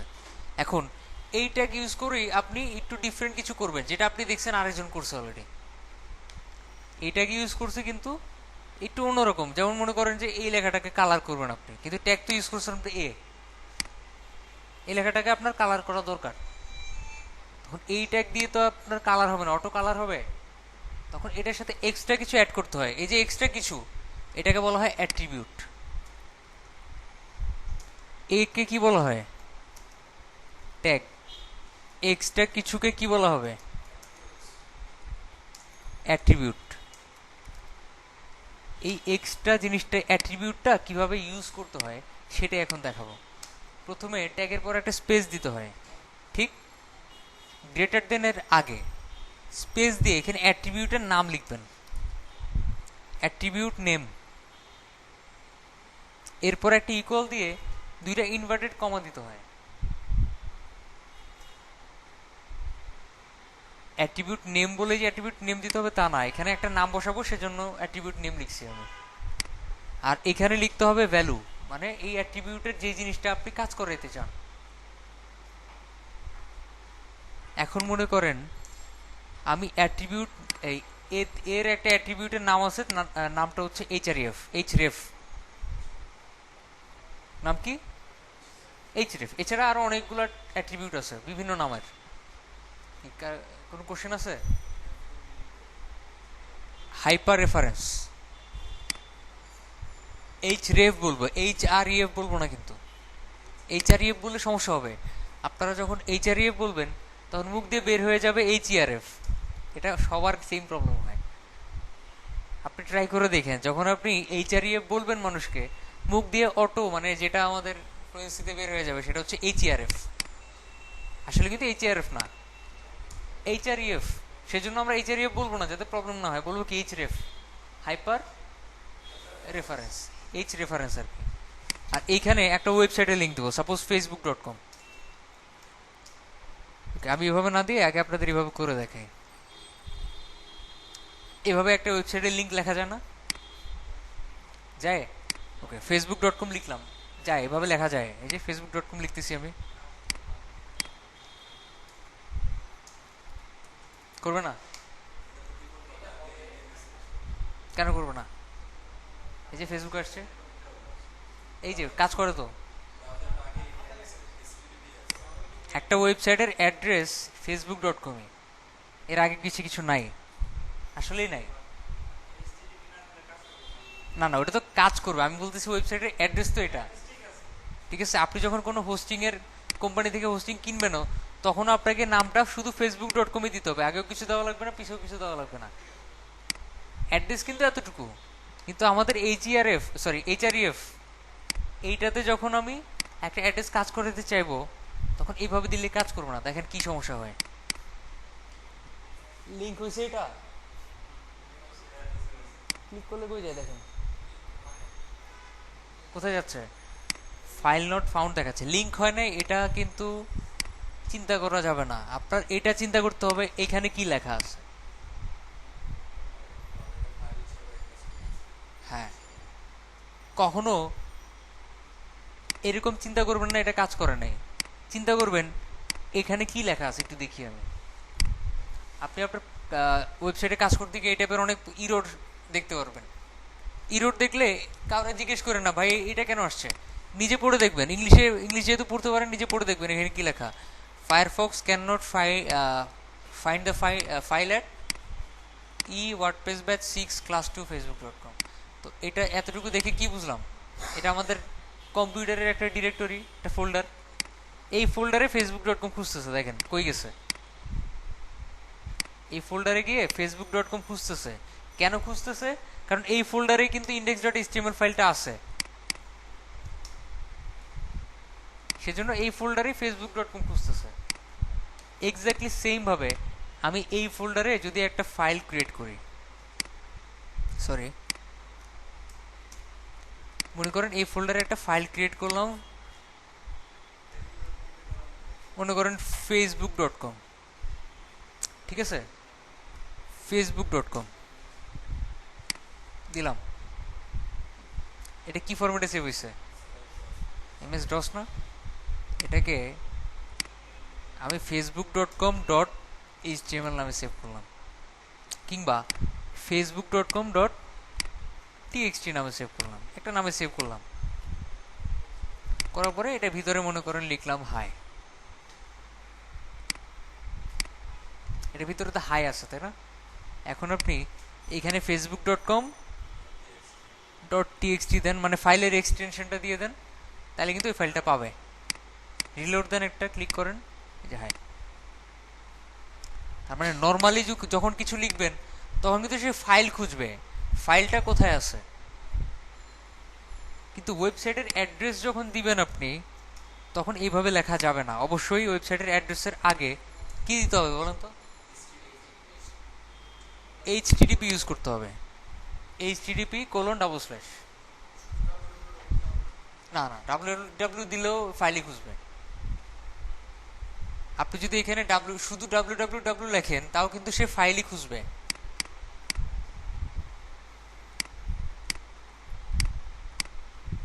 এই যে দেখেন www.facebook.com খুঁজতেছে। তো আপনি www লেখাটা ম্যান্ডেটরি না, এটা লিখতেও পারেন নাও লিখতে পারেন, কিন্তু http দিতেই হবে, মাস্ট।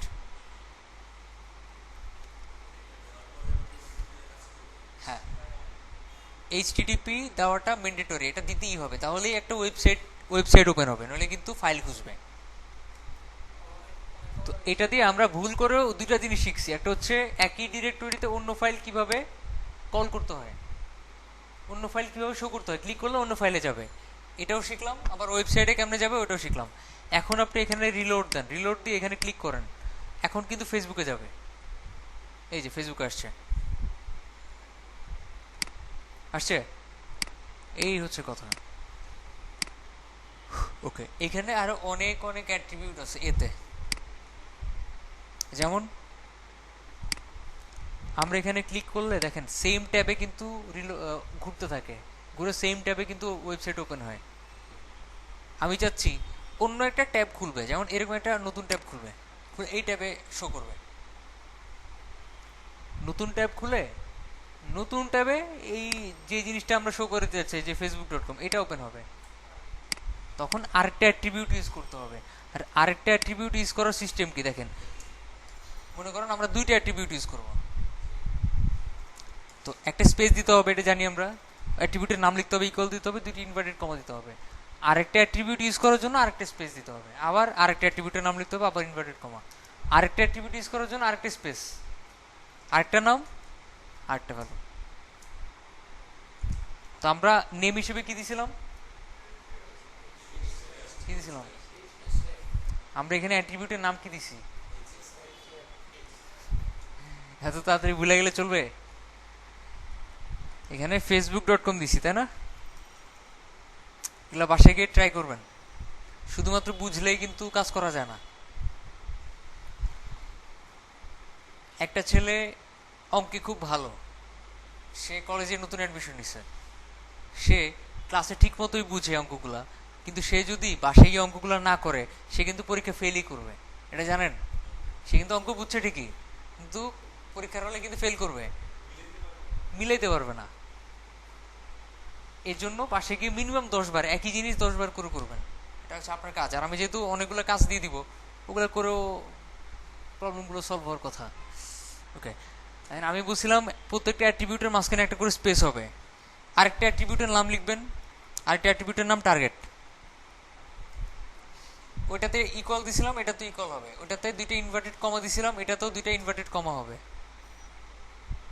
এখন এখানে কি লিখবো বলেন তো, যারা এস্টিমেল জানে? ব্ল্যাঙ্ক, আন্ডারস্কোর ব্ল্যাঙ্ক লিখবো না ব্ল্যাঙ্ক লিখবো, কোনটা? ব্ল্যাঙ্ক লিখলে হবে না,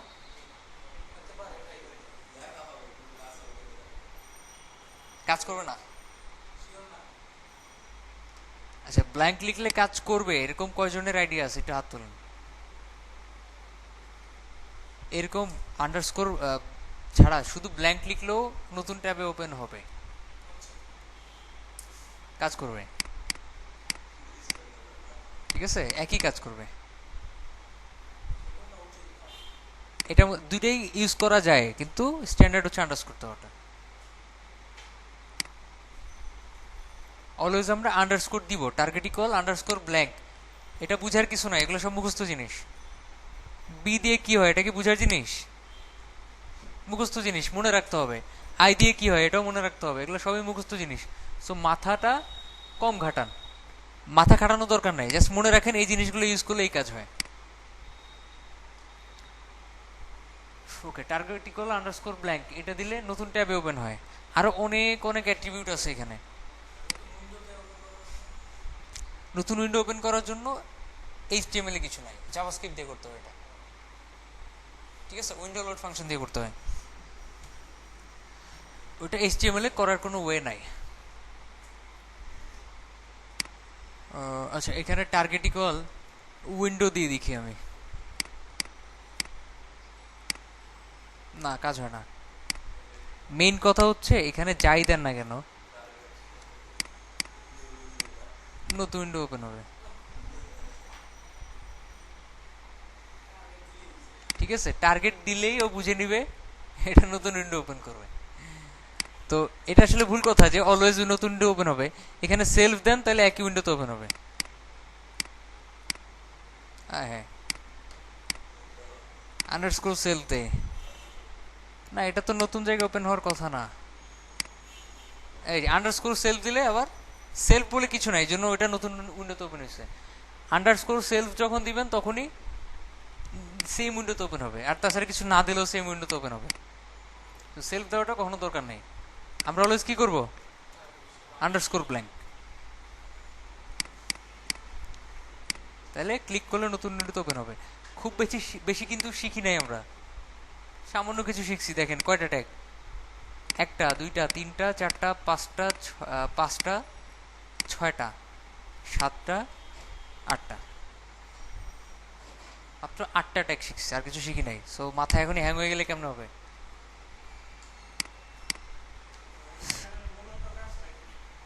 স্প্যানের মূলত কাজ হলো একটা ট্যাগ হিসেবে কাজ করানো। এটা করলে কোনো কিছু চেঞ্জ হয় না। আপনি সিএসএস এ কল করার সময় একটা ট্যাগ কল করতে হয়। এখন আপনি যদি খালি রাখেন কোনো ট্যাগ তো কল করতে পারবেন না, সেই জন্য স্প্যান ইউজ করি আমরা। এরপরে আছে দেখেন আইএমজি ট্যাগ, এটা দেখছি আমরা, দেখি নাই। আইএমজি নর্মালি ট্যাগ লিখতে হয় কিভাবে, আগে লেস দেন গ্রেটার দেন দিতে হয়, পরে স্ল্যাশ দিয়ে আবার লেস দেন গ্রেটার দেন দিতে হয়, তাই না? কিন্তু আইএমজির ক্ষেত্রে একটু ডিফারেন্ট। আইএমজির ক্ষেত্রে একটা স্পেস দিতে হবে, স্ল্যাশ দিতে হবে, বন্ধ করে দিতে হবে, এক্স্যাক্টলি বিআর এর মতো। এক্স্যাক্টলি কি বিআর এর মতো। আমি সেভ দিলাম, কিছু আসে? আসে? কিছু আসে না। কয়জন? 3 জন, 6 জন, 8 জন। 3 জন, 6 জন, 8 জন। হ্যাঁ, ঠিক আছে। তাহলে আজকে সবাই আসছেন, ক্লাস মিস দিয়েন না। আইএমজিতে এইটাতে যেরকম আমরা এইচআরইএফ ছাড়া কাজ করে নাই, করছিল? করে নাই। আইএমজি সেম কাজ। আইএমজি তো এইচআরইএফ বা এইচআরইএফ না, আইএমজি তো নির্দিষ্ট একটা ট্যাগ আছে যেটা ছাড়া কাজ করবে না। ঠিক আছে, এসআরসি এটা ছাড়া কাজ করে না। সোর্স, এসআরসি মানে কি? সোর্স।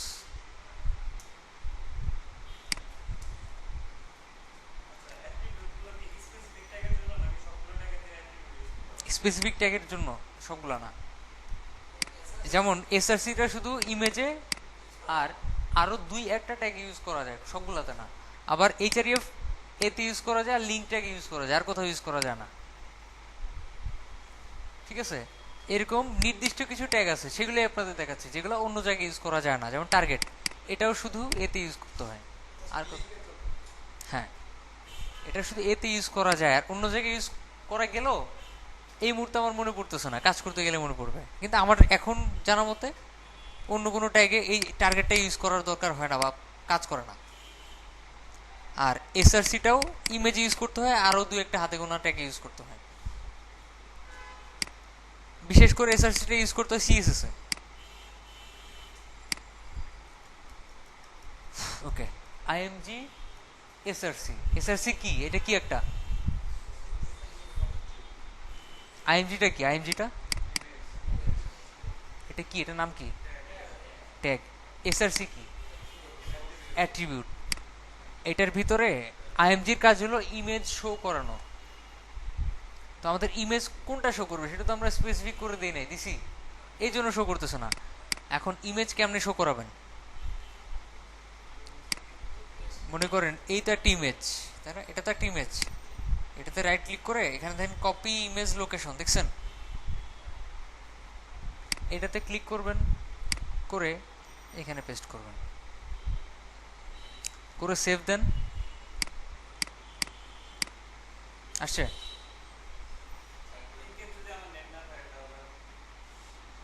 না না, এটা নেট লাগবে নাকি লাগবে না সেটা তো পরে আসতেছি, শো কেমনে করতে ওটা আগে জানি।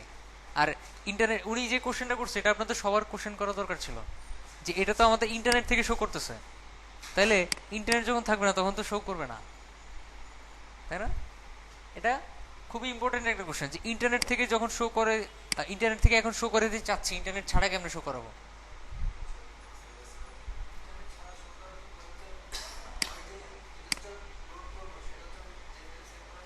আচ্ছা, এই ক্ষেত্রে একটু লজিক্যালি চিন্তা করেন, ইন্টারনেটে আছে মানে কোথায় আছে? একটা ওয়েবসাইটে আছে, একটা হোস্টে আছে, হোস্টিংয়ে আছে, যেটা শো করার জন্য বা দেখার জন্য ইন্টারনেট লাগবে।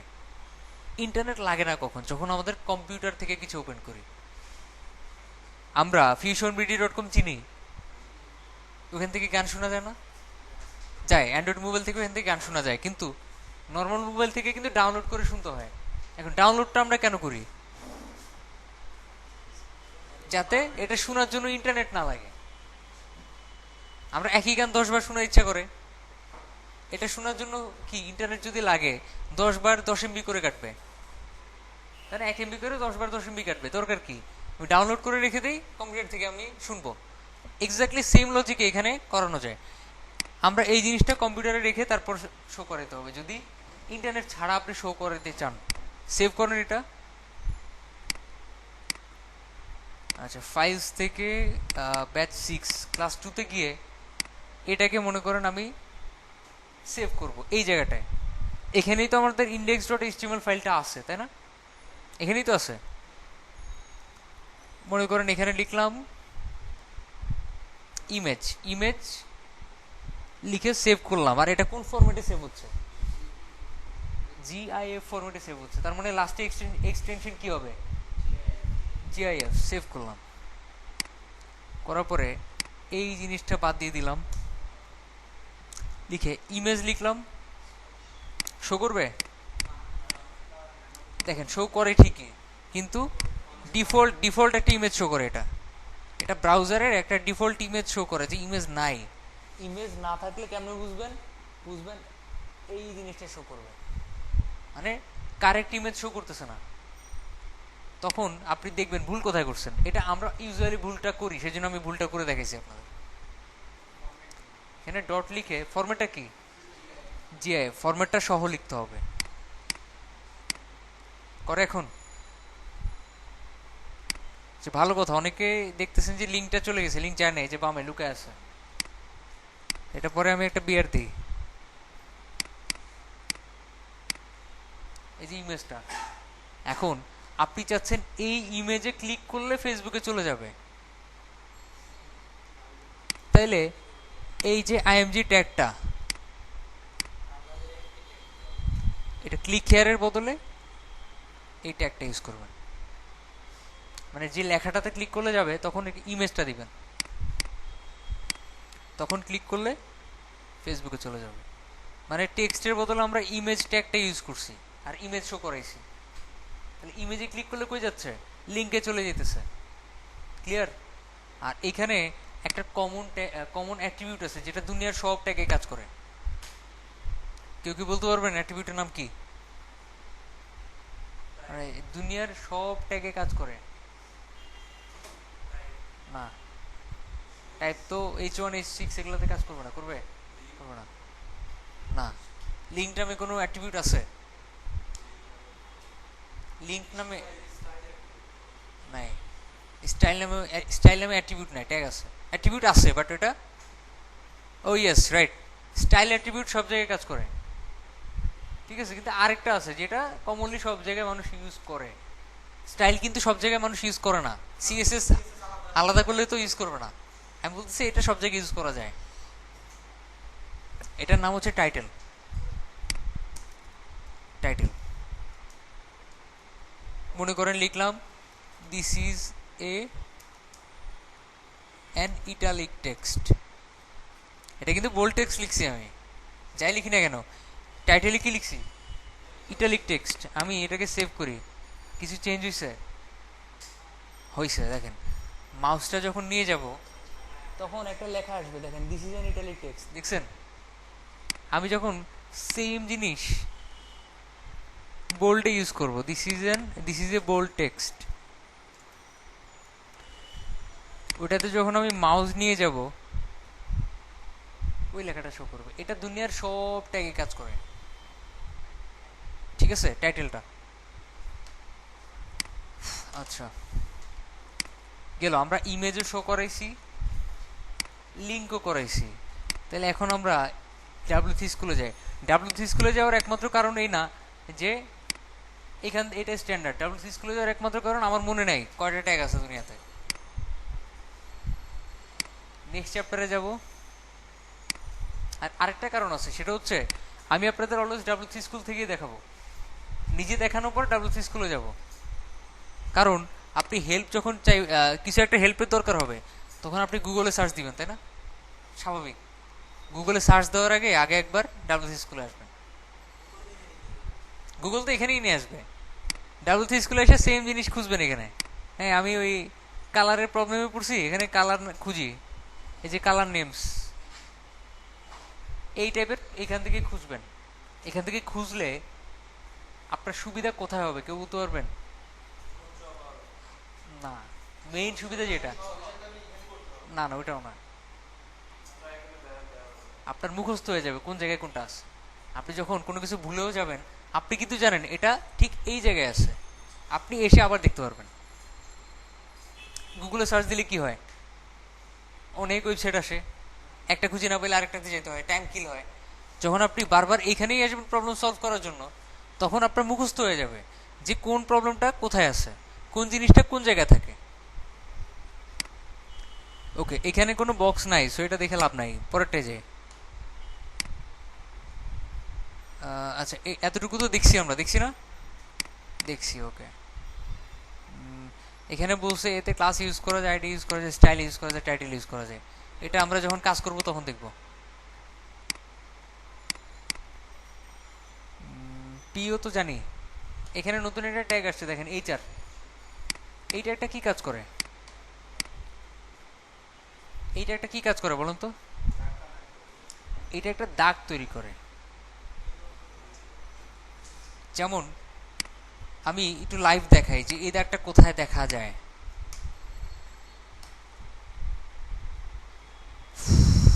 ফেসবুকে যাওয়ার পর দেখছেন, না এটা না, সরি,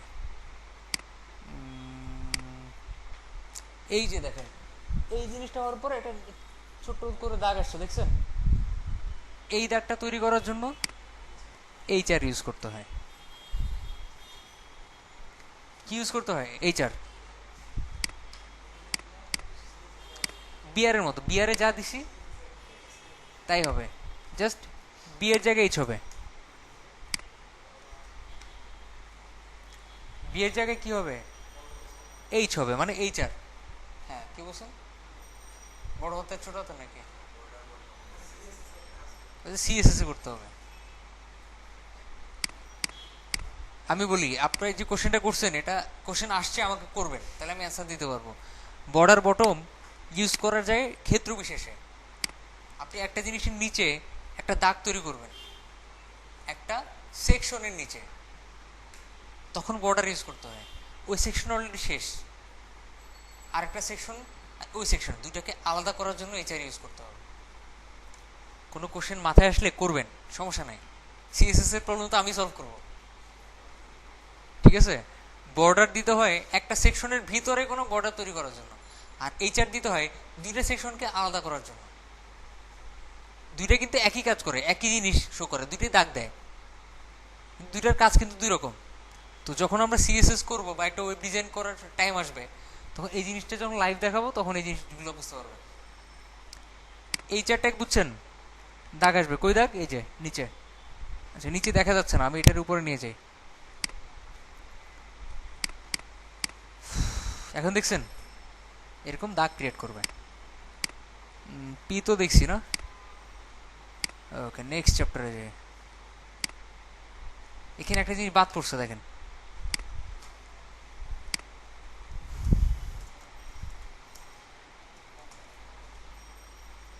এরকম একটা ট্যাগ আছে। এটা একটা কেন ইউজ করি কেউ বলতে পারবেন? কয়টা কাজে ইউজ করি আমরা? আর আর কোন কাজে ইউজ করি? এটা আমরা কমেন্টসে চাইতে আরো বেশি পরিমাণে ইউজ করি আরেকটা জায়গায়। আমি এই সেম জিনিস আরেকবার লিখবো অন্যভাবে, তো এটা আমি হাইড করে রাখতে চাচ্ছি, তখন কি করব?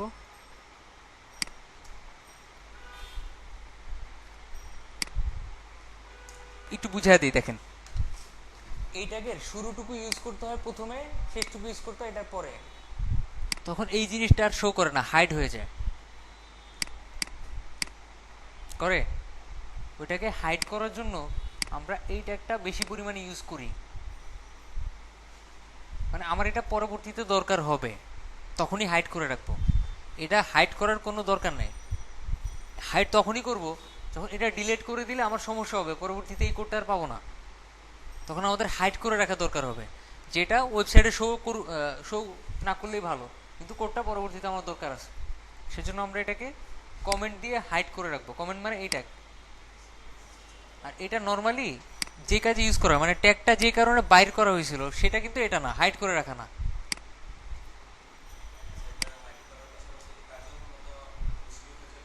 হ্যাঁ, এটা নিশ্চয় হয়ে যাবে, এটা কাজই করবে না।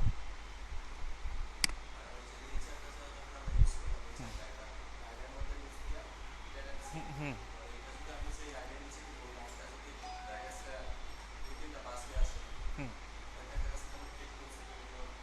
হুম হুম।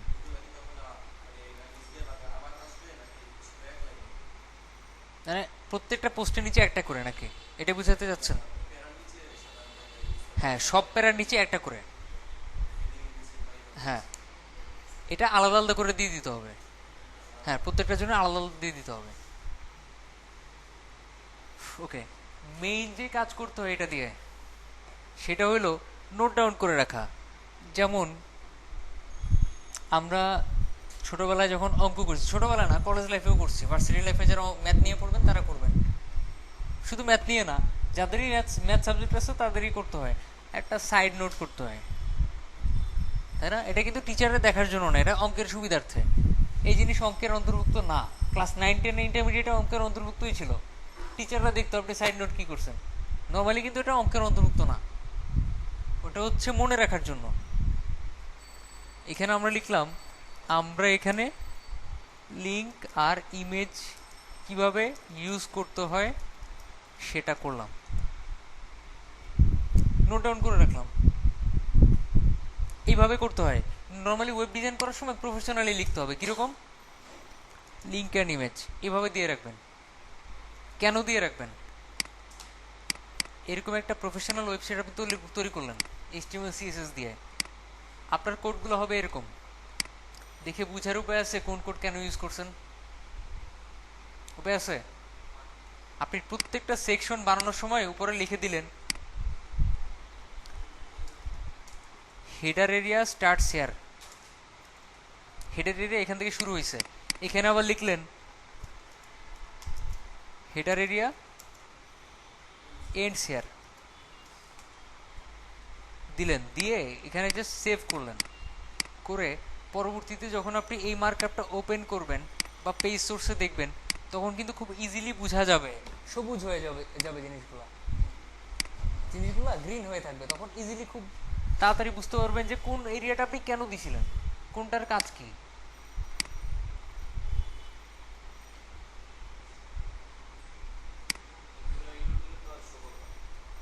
হুম হুম।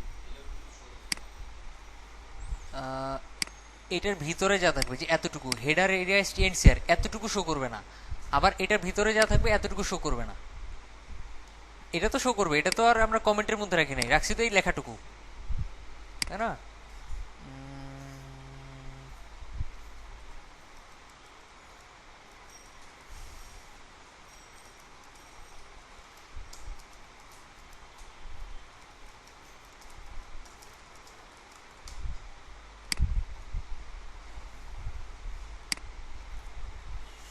ওকে,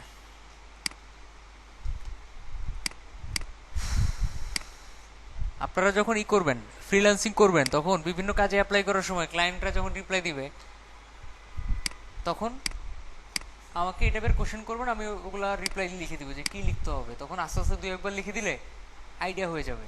যেমন একটা কনভারসেশন আপনাদের দেখাই একটা স্টুডেন্টের,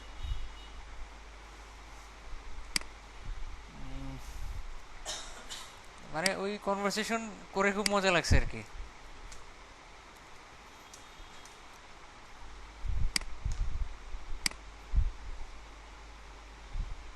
দেখেন ওনার ক্লায়েন্ট একটা করে রিপ্লাই দিতেছে, উনি আমাকে মেসেজ পাঠাইতেছে, তখন আমি ওনাকে রিপ্লাই লিখে দিতেছি, উনি আবার মেসেজটাকে কপি করে দিতেছে, আবার আমি ওনাকে রিপ্লাই লিখে দিছি, ঠিক আছে। তো লাস্টে লিখছে,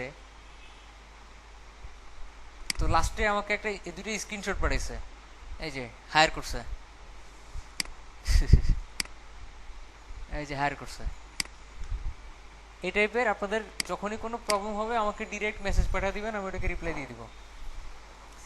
এই কিন্তু এরপর থেকে যত কাজ পাইছে এগুলোর কিন্তু আমাকে আর জিজ্ঞেস করতে হয় নাই, কজ একটা আইডিয়া হয়ে গেছে যে একটা ক্লায়েন্টকে কিভাবে রিপ্লাই দিতে হয়।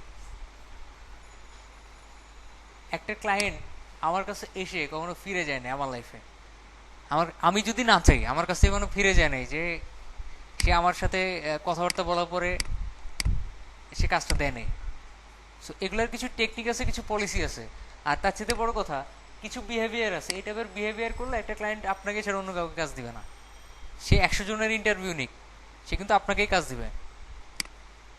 আবার এই ক্ষেত্রে কিছু প্রবলেম আছে, যেমন কিছু ক্লায়েন্ট কর্পোরেট লেভেলের কথাবার্তা পছন্দ করে, কিছু ক্লায়েন্ট পছন্দ করে ডিরেক্ট স্ট্রেট কাট কথাবার্তা।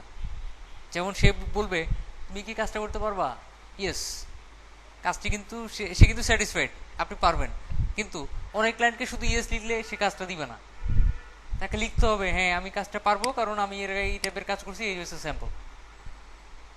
এই টাইপের কর্পোরেট লেভেলের অনেকে চায়। এই জন্য ক্লায়েন্টের সাথে অনেকক্ষণ চ্যাটিং করার পর একটা টেস্ট বুঝতে হবে কি কি টাইপের ক্লায়েন্ট, ঠিক আছে। যদি দেখেন সে স্ট্রেট কাট কথা লিখতেছে, হাই ঠিক আছে, I need a project to be done, সে কিন্তু স্ট্রেট বলে দিছে, সে হাওয়ার ইউ টাওয়ার ইউ কিছু লেখে না, তার মানে তার সাথে স্ট্রেট কাট কথা বলতে হবে। এখন সে যদি কর্পোরেট লেভেলের অ্যাপ্লিকেশন টাইপের কিছু লিখে, হাই হাওয়ার ইউ টাইপের কিছু লিখে, তারপর হচ্ছে এমন কিছু লিখে যেটা পেঁচানো মনে হইতেছে, সে ডিরেক্টলি কথা না এসা খোঁজ খবর নিতেছে বা বলতেছে যে তুমি আগে কি কাজ করছো না করছো, তখন সে কি কর্পোরেট লেভেলের কথাবার্তা চাচ্ছে আপনার কাছ থেকে, তখন তার সাথে কথাবার্তা বলতে হবে সেভাবে, ঠিক আছে। ওইটা সমস্যা না, কাজ পাবেন, কাজ নিয়ে টেনশন করার দরকার নেই, ঠিক আছে। আমি যতদিন আছি আপনাদের ফ্রিল্যান্সিং এ কাজ পাওয়া নিয়ে টেনশন করার দরকার নেই। প্রবলেম যেটা হবে আপনাদের সেটা হচ্ছে স্কিল নিয়ে, একটা কাজ দিবে কাজটা করতে পারবেন না, কাজটা করতে গিয়ে কি করবেন, ভাই এটা তো পারতেছি না। যেমন একটা স্টুডেন্ট আমাকে বলতেছে ভাই এই কাজটা করতে কতদিন লাগবে, তো কতদিন লাগবে সেটা তো সে জানে, কাজটা তো করবেন আপনি। কেন জিজ্ঞেস করছে তার একটা সুনির্দিষ্ট কারণ আছে, ওই কাজ আমি ক্লাসে সবাইকেই করাইছি, ওকেও করতে দিচ্ছি, সে করে নাই, সে এক্সকিউজ দেখেছে যে আমার ভার্সিটি নিয়ে ব্যস্ত ছিলাম, এই ছিলাম সেই ছিলাম, পরে ব্যাকআপ দিয়ে নিব, যার কারণে ওইটা করেও নাই, জানেও না এটা করতে কতক্ষণ লাগে, অথচ সে কিন্তু পারে, সে কিন্তু কাজটা করতে পারে, কিন্তু কতদিন লাগে এটা কিন্তু সে জানে না, কারণ সে করে দেখে নাই। এই হচ্ছে সমস্যা। সেজন্য আমি যেগুলো করতে দিব সেগুলো করে নিয়ে আসবেন, যতই প্রবলেম হোক। ভার্সিটিতে অ্যাসাইনমেন্ট দিছে, অ্যাসাইনমেন্ট শেষ করে দরকার হলে আমারটা করে নিয়ে আসেন, তাইলে সবকিছু সম্পর্কে একটা আইডিয়া থাকবে, আমাকে আর জিজ্ঞেস করতে হবে না। ওকে,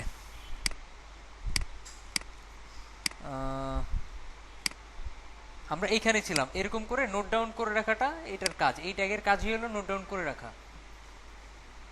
পি ট্যাগ নিয়ে কাজ করবেন, এখানে লিখবেন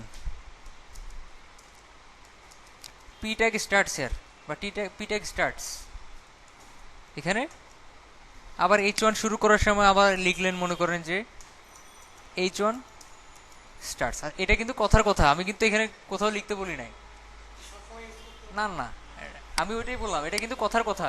আপনি ডিজাইন করতে গেলে যখন অনেক বড় বড় কোড লিখতে হবে তখন এগুলো ইউজ করবেন, আপাতত ইউজ করার দরকার নাই। আপাতত কি এই জিনিসগুলো ইউজ করার দরকার নেই, মানে কমেন্টটা এখন ইউজ করার দরকার নেই। এটা যখন ডিজাইন করার সময় অনেক বড় বড় সেকশন কোড করার দরকার হবে, অনেক বিশাল বিশাল, একটা থেকে আরেকটা আলাদা কিনা বোঝা যাচ্ছে না, তখন আপনি এই জিনিসগুলো করবেন। যখন আমি আপনাদের লাইভ প্রজেক্ট করাবো তখন এগুলো বুঝতে পারবেন কোথায় ইউজ করতে হয়। আচ্ছা, এরপরে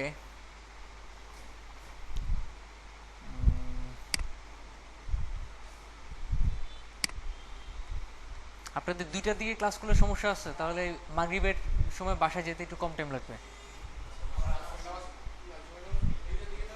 মানে এখানে এসে নামাজ পড়তে পারেন বা নামাজ পড়ে চলে আসতে পারেন, যেহেতু লাঞ্চ করার কিছু নাই। হ্যাঁ, আসরের নামাজ পড়তে হবে, রাইট।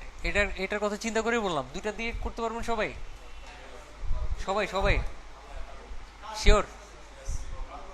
আপনার প্রবলেম? না, শুধু রোজার মাসের জন্য মাত্র 5টা ক্লাস, শুধু 5টা ক্লাসের জন্য দুপুর 2টায় পারবেন? তাহলে আপনারা নেক্সট ক্লাস, আপনার সমস্যা কি প্রবলেম? আর এটা পর্যন্ত ভার্সিটি কোথায়? হ্যাঁ হ্যাঁ। আচ্ছা, তাইলে সমস্যা নেই। তাহলে একটা কাজ করেন আপনারা, আপনারা আজকে কি বার? সোমবার। সোমবারে তো কারো প্রবলেম নাই।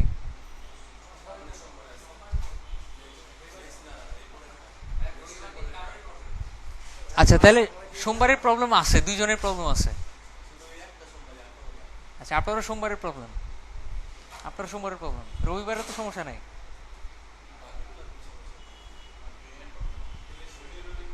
আচ্ছা, আপনার তো 2 দিনই ক্লাস মিস দিতে হবে, তাই না? তো আপনি যদি 2টার দিকেও করেন ক্লাস মিস দিতে হবে, 3টার দিকেও করলেও ক্লাস মিস দিতে হবে। আজকে করছেন? না না, আজকে তো 3টার দিকে আসছেন, 2টার দিকে কোনো ক্লাস ছিল? ওই দিন ভার্সিটি, আজকে ভার্সিটিতে গেছেন? ও আচ্ছা, তাহলে একজনের প্রবলেম। আচ্ছা, তাহলে 3টায় রাখি, 2টার দিকে করলে যেহেতু প্রবলেম। ঠিক আছে, আমি চিন্তা করতেছিলাম মাগরিবে যাওয়ার টাইম, অনেকে পুরান ঢাকা থেকে আসে, ঠিক আছে, যাওয়ার সময় একটু টাইম পাবে আর কি। হ্যাঁ, আসরের নামাজটা পড়ে যাওয়াটা একটা প্রবলেম। আচ্ছা, একজনের প্রবলেম তাহলে, একজন রবিবারে একজনের প্রবলেম। আপনার কি 2টার দিকে পসিবলই না? 2টার দিকে যদি করতে হয় তাহলে কয়টা ক্লাস মিস দিতে হবে? আচ্ছা, তাহলে দরকার নাই, তাহলে 3টার দিকেই করেন, 3টার দিকে তো সমস্যা নাই। এই রুমটা খালি রাখা হয়েছে নামাজ পড়ার জন্য, পাশের রুমটা।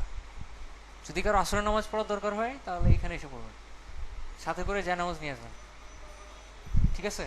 যদি আসরের নামাজ পড়ার দরকার হয় বা আসরের নামাজ এখানে পড়তে চান, তাহলে এই রুমে স্পেস আছে, এখানে পড়েন। যায় নামাজ একটা আছে, 3জন 4জন তো একটাতে পড়তে পারবো না।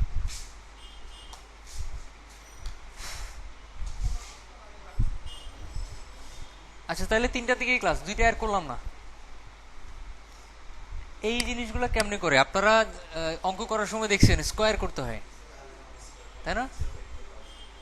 স্কোয়ার কেমনে করতে হয়? এই যে দেখেন, এখানে 2টা ট্যাগ ইউজ করছে, একটা নিচে নামানোর জন্য, একটা উপরে ওঠার জন্য। একটা হচ্ছে আপনার ইএম না, সরি, একটা হচ্ছে আপনার সাব, একটা হচ্ছে সুপ। সুপ একটা, সাব একটা হচ্ছে সুপ, সুপার স্ক্রিপ্ট, আর একটা হচ্ছে সাবস্ক্রিপ্ট। হ্যাঁ, এসইউবি এসইউপি, 2টার কাজ কি একটু দেখি আমরা। আচ্ছা, আমরা একটা কাজ করি, আমরা পুরোটাকে একটা কমেন্টের মধ্যে দিই, পরে বাদ দিয়ে দিব।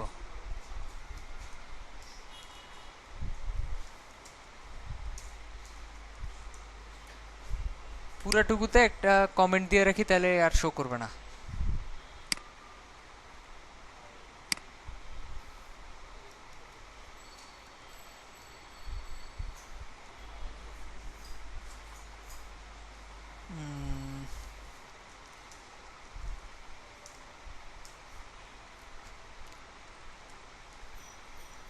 আচ্ছা, দেখেন, আপনি কিছু একটা লিখছেন, মনে করেন এ, এই স্কোয়ার লিখবেন আপনি। এ কি লিখবেন?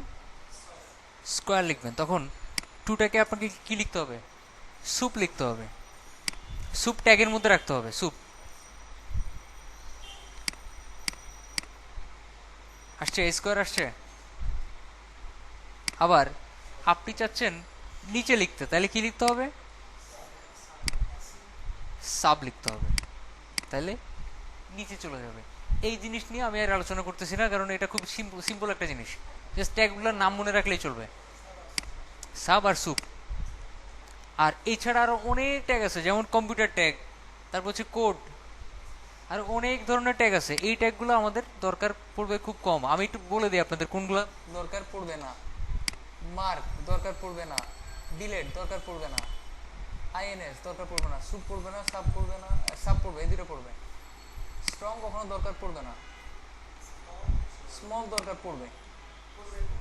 হ্যাঁ, স্মল দিয়ে কি হয় দেখেন, নর্মাল টেক্সটের চাইতে একটু ছোট হবে। This is a small text. হ্যাঁ, এটার আগে একটা নর্মাল টেক্সট লিখে নিলে ভালো হবে। বিগ টেক্সট বা নর্মাল টেক্সট, সরি, বুঝবেন না ডিফারেন্স কোথায়। এটা কিন্তু একটু ছোট দেখতে, ঠিক আছে, এটা দেখতে একটু ছোট। তো এটা আমরা সিএসএস দিয়েও করতে পারবো ফন্ট সাইজ কমায় দিলে, বাট মাঝে মধ্যে দরকার পড়বে। আই তো আমরা জানি কি করে, বি দিয়ে কি করে এটাও জানি। বি দরকার নাই, তারপরও জানি কি করে। আইও দরকার নাই, তারপর জানি কি করে। আচ্ছা, সুপ সাব এগুলো জানি কি করে, বাকিগুলো আমাদের দরকার নাই। স্ট্রং দিয়েও জানি, স্ট্রং দিয়ে ওই যে বোল্ড করে, বি এর কাজ করে। ইএম দিয়ে ইটালিকের কাজ করে। আচ্ছা, ডিলেট দিয়ে কি হয়, এটা আপনারা কোনটা দিয়ে কি হয় এগুলো যেহেতু আমি বলতেছি দরকার নাই, তার মানে এই না যে আমরা শিখবো না। এটা মানে এই আমরা ডিজাইনের সময় এগুলো লাগবে না। আপনি যদি চান যে এটা কি জানতে, তাহলে এখানে ক্লিক করবেন, ক্লিক করে ট্রাই ইট ইয়োরসেলফে ক্লিক করবেন। ডিলেট দিলে মাঝখানে একটা দাগ চলে আসে, এটা সিএসএস দিয়ে খুব ইজিলি করা যায়। এটা আমরা অলওয়েজ সিএসএস দিয়ে দরকার পড়বে করা, এইচটিএমএল দিয়ে করার দরকার পড়বে না, সেজন্য আমরা এই জিনিসটা ইউজ করব না কখনো। বাট আপনি জেনে রাখতে পারেন, এখানে এসে জেনে রাখতে পারেন এটা দিয়ে কি হয়। এই যে ডিএল লিখে মাঝখানে ব্লু লিখছে, ব্লুটা কেটে গেছে। আইএনএস দিলে আন্ডারলাইনে কাজ করে, আইএনএস দিলে কি হয়, আন্ডারলাইনে কাজ করে। বাট এটাও আমরা যদি ইউ দিয়ে করতে পারতেছি, সিএসএস দিয়ে করতে পারতেছি, সো লাগবে না। এরকম ক্লিক করে করে আপনি দেখতে পারবেন, বাট ডিজাইনের সময় লাগবে না। কোড, কোড দিলে এক ধরনের কম্পিউটারাইজড লেখা শো করবে, যেটা ইজিলি ফন্ট দিয়ে করা যায় সিএসএস এ, সমস্যা নেই। আচ্ছা, এই জিনিসগুলোর মধ্যে খালি প্রি লাগবে পিএইচপিতে, এগুলো লাগবে আমাদের, এই জিনিসগুলো আমাদের লাগবে, ঠিক আছে, এগুলো আমাদের লাগবে। এবি, আচ্ছা, এগুলার পরে যা আছে এগুলা আমাদের লাগবে না বললেই চলে। একটু দেখে আসি আমি। কমেন্ট ট্যাগ ইউজ করছে, আইএমজি ইউজ করছে। ওকে, নেক্সট চ্যাপ্টারে যাই। এ তো আমরা দেখছি তাই না, এই যে আনারস্কোর ব্ল্যাঙ্ক হেড।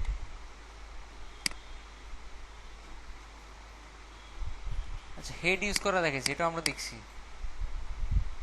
আচ্ছা, এটা আমরা সিএসএস এ গিয়ে দেখবো, এটা এখন দেখবো না। তার মানে এরপরে আর যা আছে এগুলো আমাদের আপাতত লাগতেছে না, আমাদের লাগতেছে এগুলা।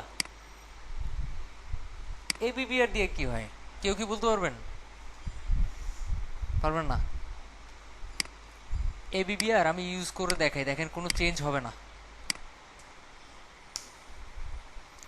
This is abbreviation.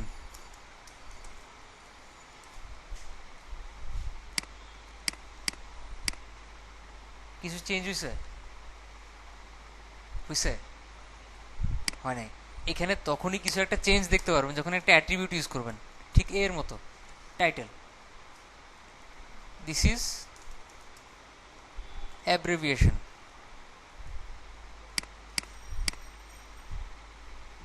চেঞ্জ দেখতে পাচ্ছেন? টাইটেলও আসছে প্লাস একটা ডট ডট আসছে। ডট ডট কিন্তু নর্মালি আসবে না। কখন আসবে? যখন টাইটেলটা ইউজ করবেন তখন আসবে। এই ডট ডট দেওয়ার একমাত্র কারণ হচ্ছে এটা বোঝানো যে এটা কিছু একটা, এটাতে ক্লিক করেন, সরি, এটা কিছু একটা, এটা আসলে কি। আপনি একটা আর্টিকেল লিখছেন, মনে করেন আপনি ব্লগিং করার সময় একটা আর্টিকেল লিখছেন, বা কোনো একটা রচনা লিখছেন, কিছু একটা লিখছেন, প্যারাগ্রাফ লিখছেন। এখন কোনো একটা ওয়ার্ড আপনি লিখছেন, আপনি জানেন এই ওয়ার্ড সম্পর্কে মানুষ পরিচিত না, এই ওয়ার্ডটা মানুষ চিনে না, যেমন মনে করেন মার্কআপ, এটা সম্পর্কে মানুষের আইডিয়া নাই, নর্মাল একজন লোক বুঝবে না এটা কি, তখন টাইটেলের মধ্যে দিয়ে রাখবেন markup is just a text with some tags of HTML or CSS। CSS একটা markup language, CSS style sheet language এবং মার্কআপ ল্যাঙ্গুয়েজ দুইটাই, ঠিক আছে। লিখলেন markup is just a text with some tags of HTML আর CSS। তাহলে এটা এরকম হাইলাইট হয়ে থাকলো, কেউ একজন যখন দেখবে এটা তো বুঝতেছি না এটা কি, তখন মাউস নিয়ে গেলে সে দেখতে পারবে যে এটা আসলে কি, মার্কআপটা কি জিনিস। ক্লিয়ার? ওকে। অ্যাড্রেস, অ্যাড্রেসটা কি কাজ করে? অ্যাড্রেসটা কাজ করে হচ্ছে আপনি যখন কোনো একজন লোকের অ্যাড্রেস লিখবেন, বাড়ি নাম্বার কত, হাউস নাম্বার কত, তখন অ্যাড্রেস ট্যাগটা ইউজ করবেন, দেখতে অ্যাড্রেস লাগবে। দেখতে কেমন লাগবে? অ্যাড্রেস লাগবে। যেমন বলা যায় এরকম, আমরা বলি না যে ফল ফ্রুট খেলে শরীর ভালো থাকে, ফল ফ্রুট দুইটা তো সেম জিনিস, ফল এর ইংলিশ হচ্ছে ফ্রুট, বাংলা করেন ফল ফল, তাই না? তো অ্যাড্রেসের কাজ হচ্ছে অ্যাড্রেসও করা, ভিতরে যা লিখবেন এটা দেখতে একটু বাঁকা হয়ে থাকবে। আমি এখানে ইটালিক টেক্সট ইউজ করি, দেখি এটার কাজ একই রকম কিনা। USA একই রকম হওয়ার কথা না, না একই রকম না মনে হয়, হ্যাঁ একই, তার মানে আই এর কাজ করতেছে, কিন্তু আই করলে কি হতো, টোটাল জিনিসটাকে আলাদা আলাদা আই দিতে হইতো।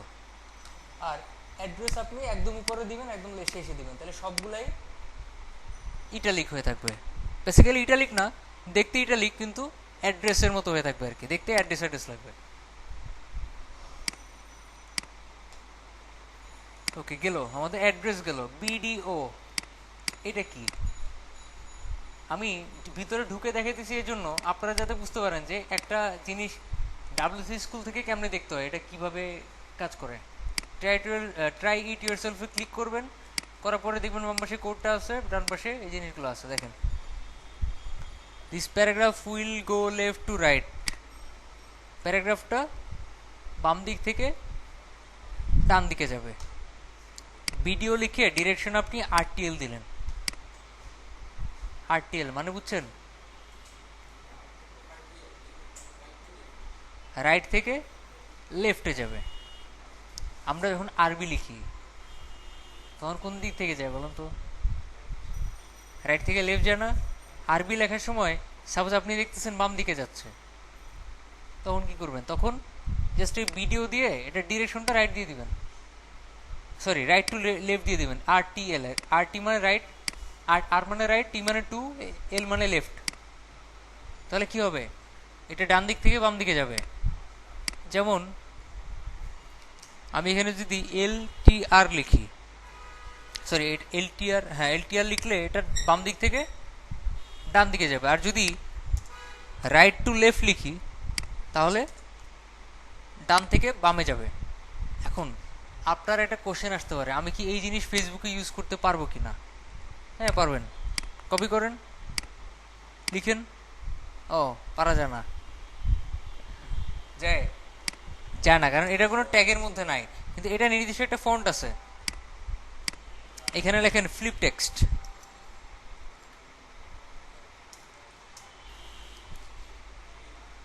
ফ্লিপ টেক্সট,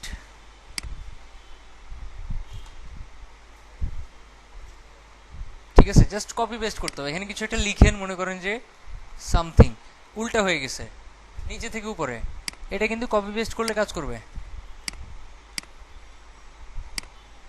করে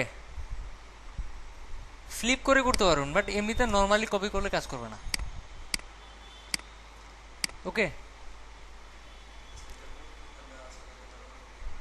এটা হচ্ছে বিভিন্ন ল্যাঙ্গুয়েজের ক্ষেত্রে। একটা জিনিসকে রোটেট করার ক্ষেত্রে, যেমন আপনি একটা ইমেজ শো করতেছেন, আপনি চাচ্ছেন ইমেজটা রোটেট করার জন্য, বুঝলেন না? ইমেজটাকে উল্টানোর জন্য। আমি করে দেখাই।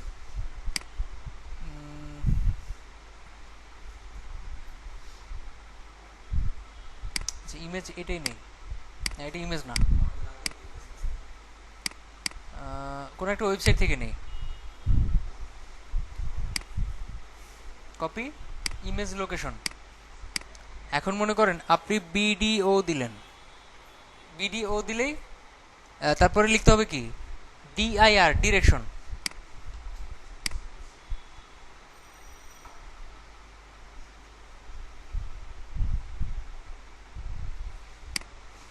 আচ্ছা, ডিরেকশন দিয়ে এখানে লিখলেন আপনি আরটিএল।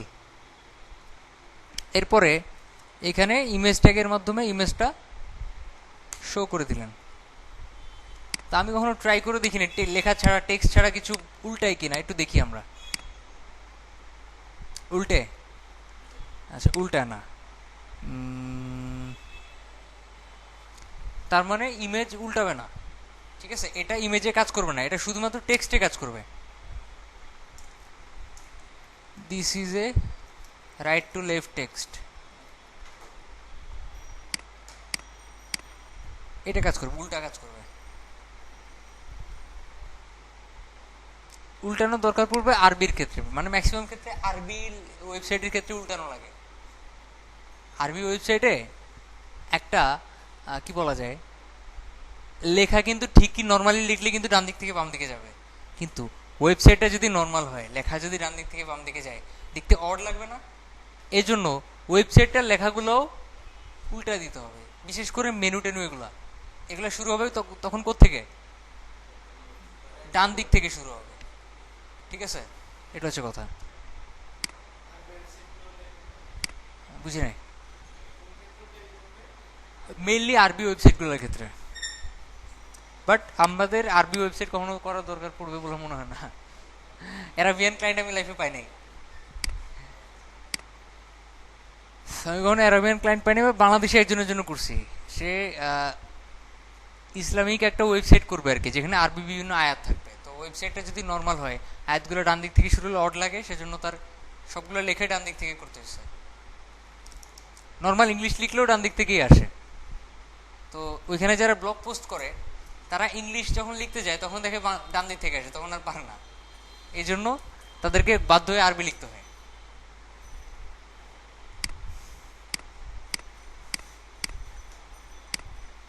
আচ্ছা, আপাতত এতটুকুই দেখলাম। আর একটা জিনিস আজকের ক্লাসে বাকি আছে, তাদের আজকে আধা ঘন্টা বেশি করাবো আর কি। আচ্ছা, একটা কাজ করেন আপনারা, এটা বেশিক্ষণ লাগবে না, 5 মিনিট লাগবে। ঠিক আছে, এইখানে নামাজ পড়ে চলে যান।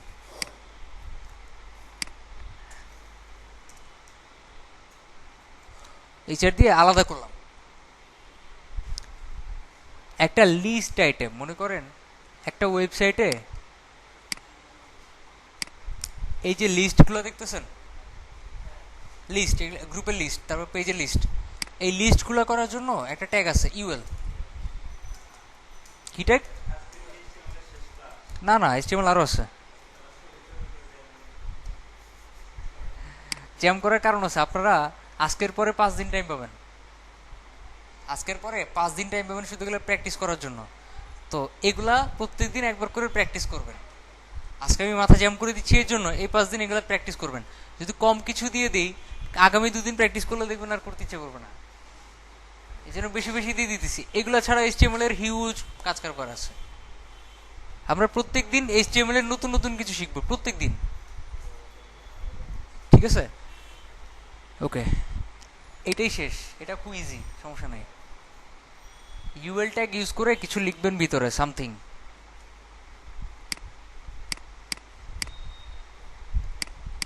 কোনো কিছু চেঞ্জ হয় হয় হ্যাঁ, একটু চেঞ্জ হয়। কোন দিকে? উপর থেকে একটু সরে আসে, বাম দিক থেকে একটু সরে আসে। আচ্ছা, আসলে ইউএল এর কাজ এরকম না। ইউএল এর কাজ হলো লিস্ট তৈরি করা। যেমন মনে করেন 1 2 3 4 5, একটা লিস্ট না এটা? তো আমি যদি এভাবে লিখি, বিআর দিয়ে লিখতে হবে, বিআর দিয়ে লেখার দরকার নেই ইউএল এর ভিতরে। ইউএল এর ভিতরে আপনি যদি এভাবে লিখেন ডানে ডানে চলে আসবে। আপনাকে লিখতে হবে এইভাবে, প্রত্যেকটা আইটেমের বামে এলআই ট্যাগ ইউজ করতে হবে, ডানে এলআই ট্যাগ ইউজ করতে হবে। List item. আর ইউএল এর ফুল ফর্ম কেউ এখনো জিজ্ঞেস করেন নাই। ইউএল এর ফুল ফর্ম হচ্ছে আনঅর্ডার্ড লিস্ট, আনঅর্ডার্ড লিস্ট, এটাকে শর্ট করে ইউএল বানানো হয়েছে। আচ্ছা, এখন 3-তেও আপনাদের সেম কাজ করতে হবে, এলআই শেষ করতে হবে 3 এর পরে।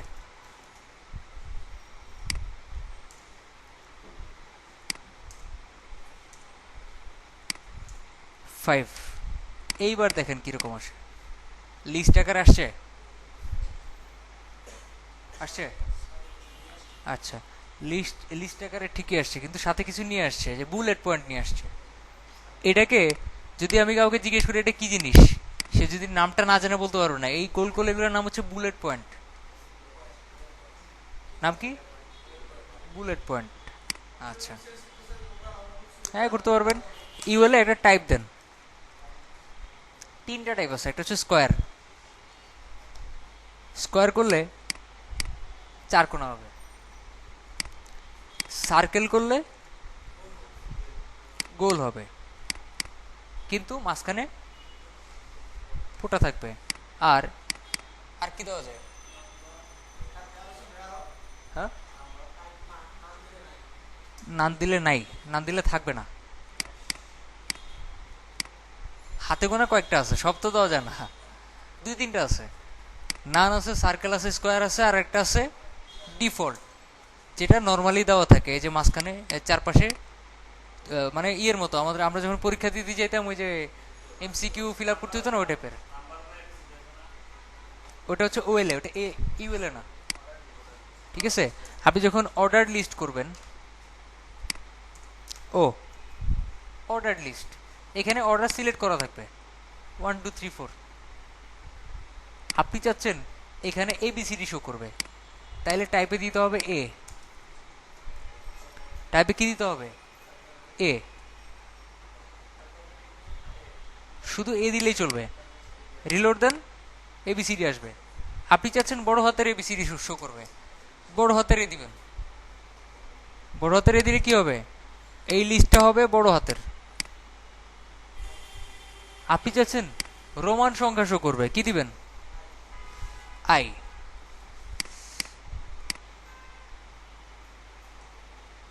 ক্লিয়ার? আর 1 2 3 4 তো ডিফল্ট ভাবে দেওয়াই থাকে, নাম্বার দেওয়ার দরকার নেই। নাম্বার দিলেও নাম্বার আসে, কিন্তু দরকার নেই। শেষ।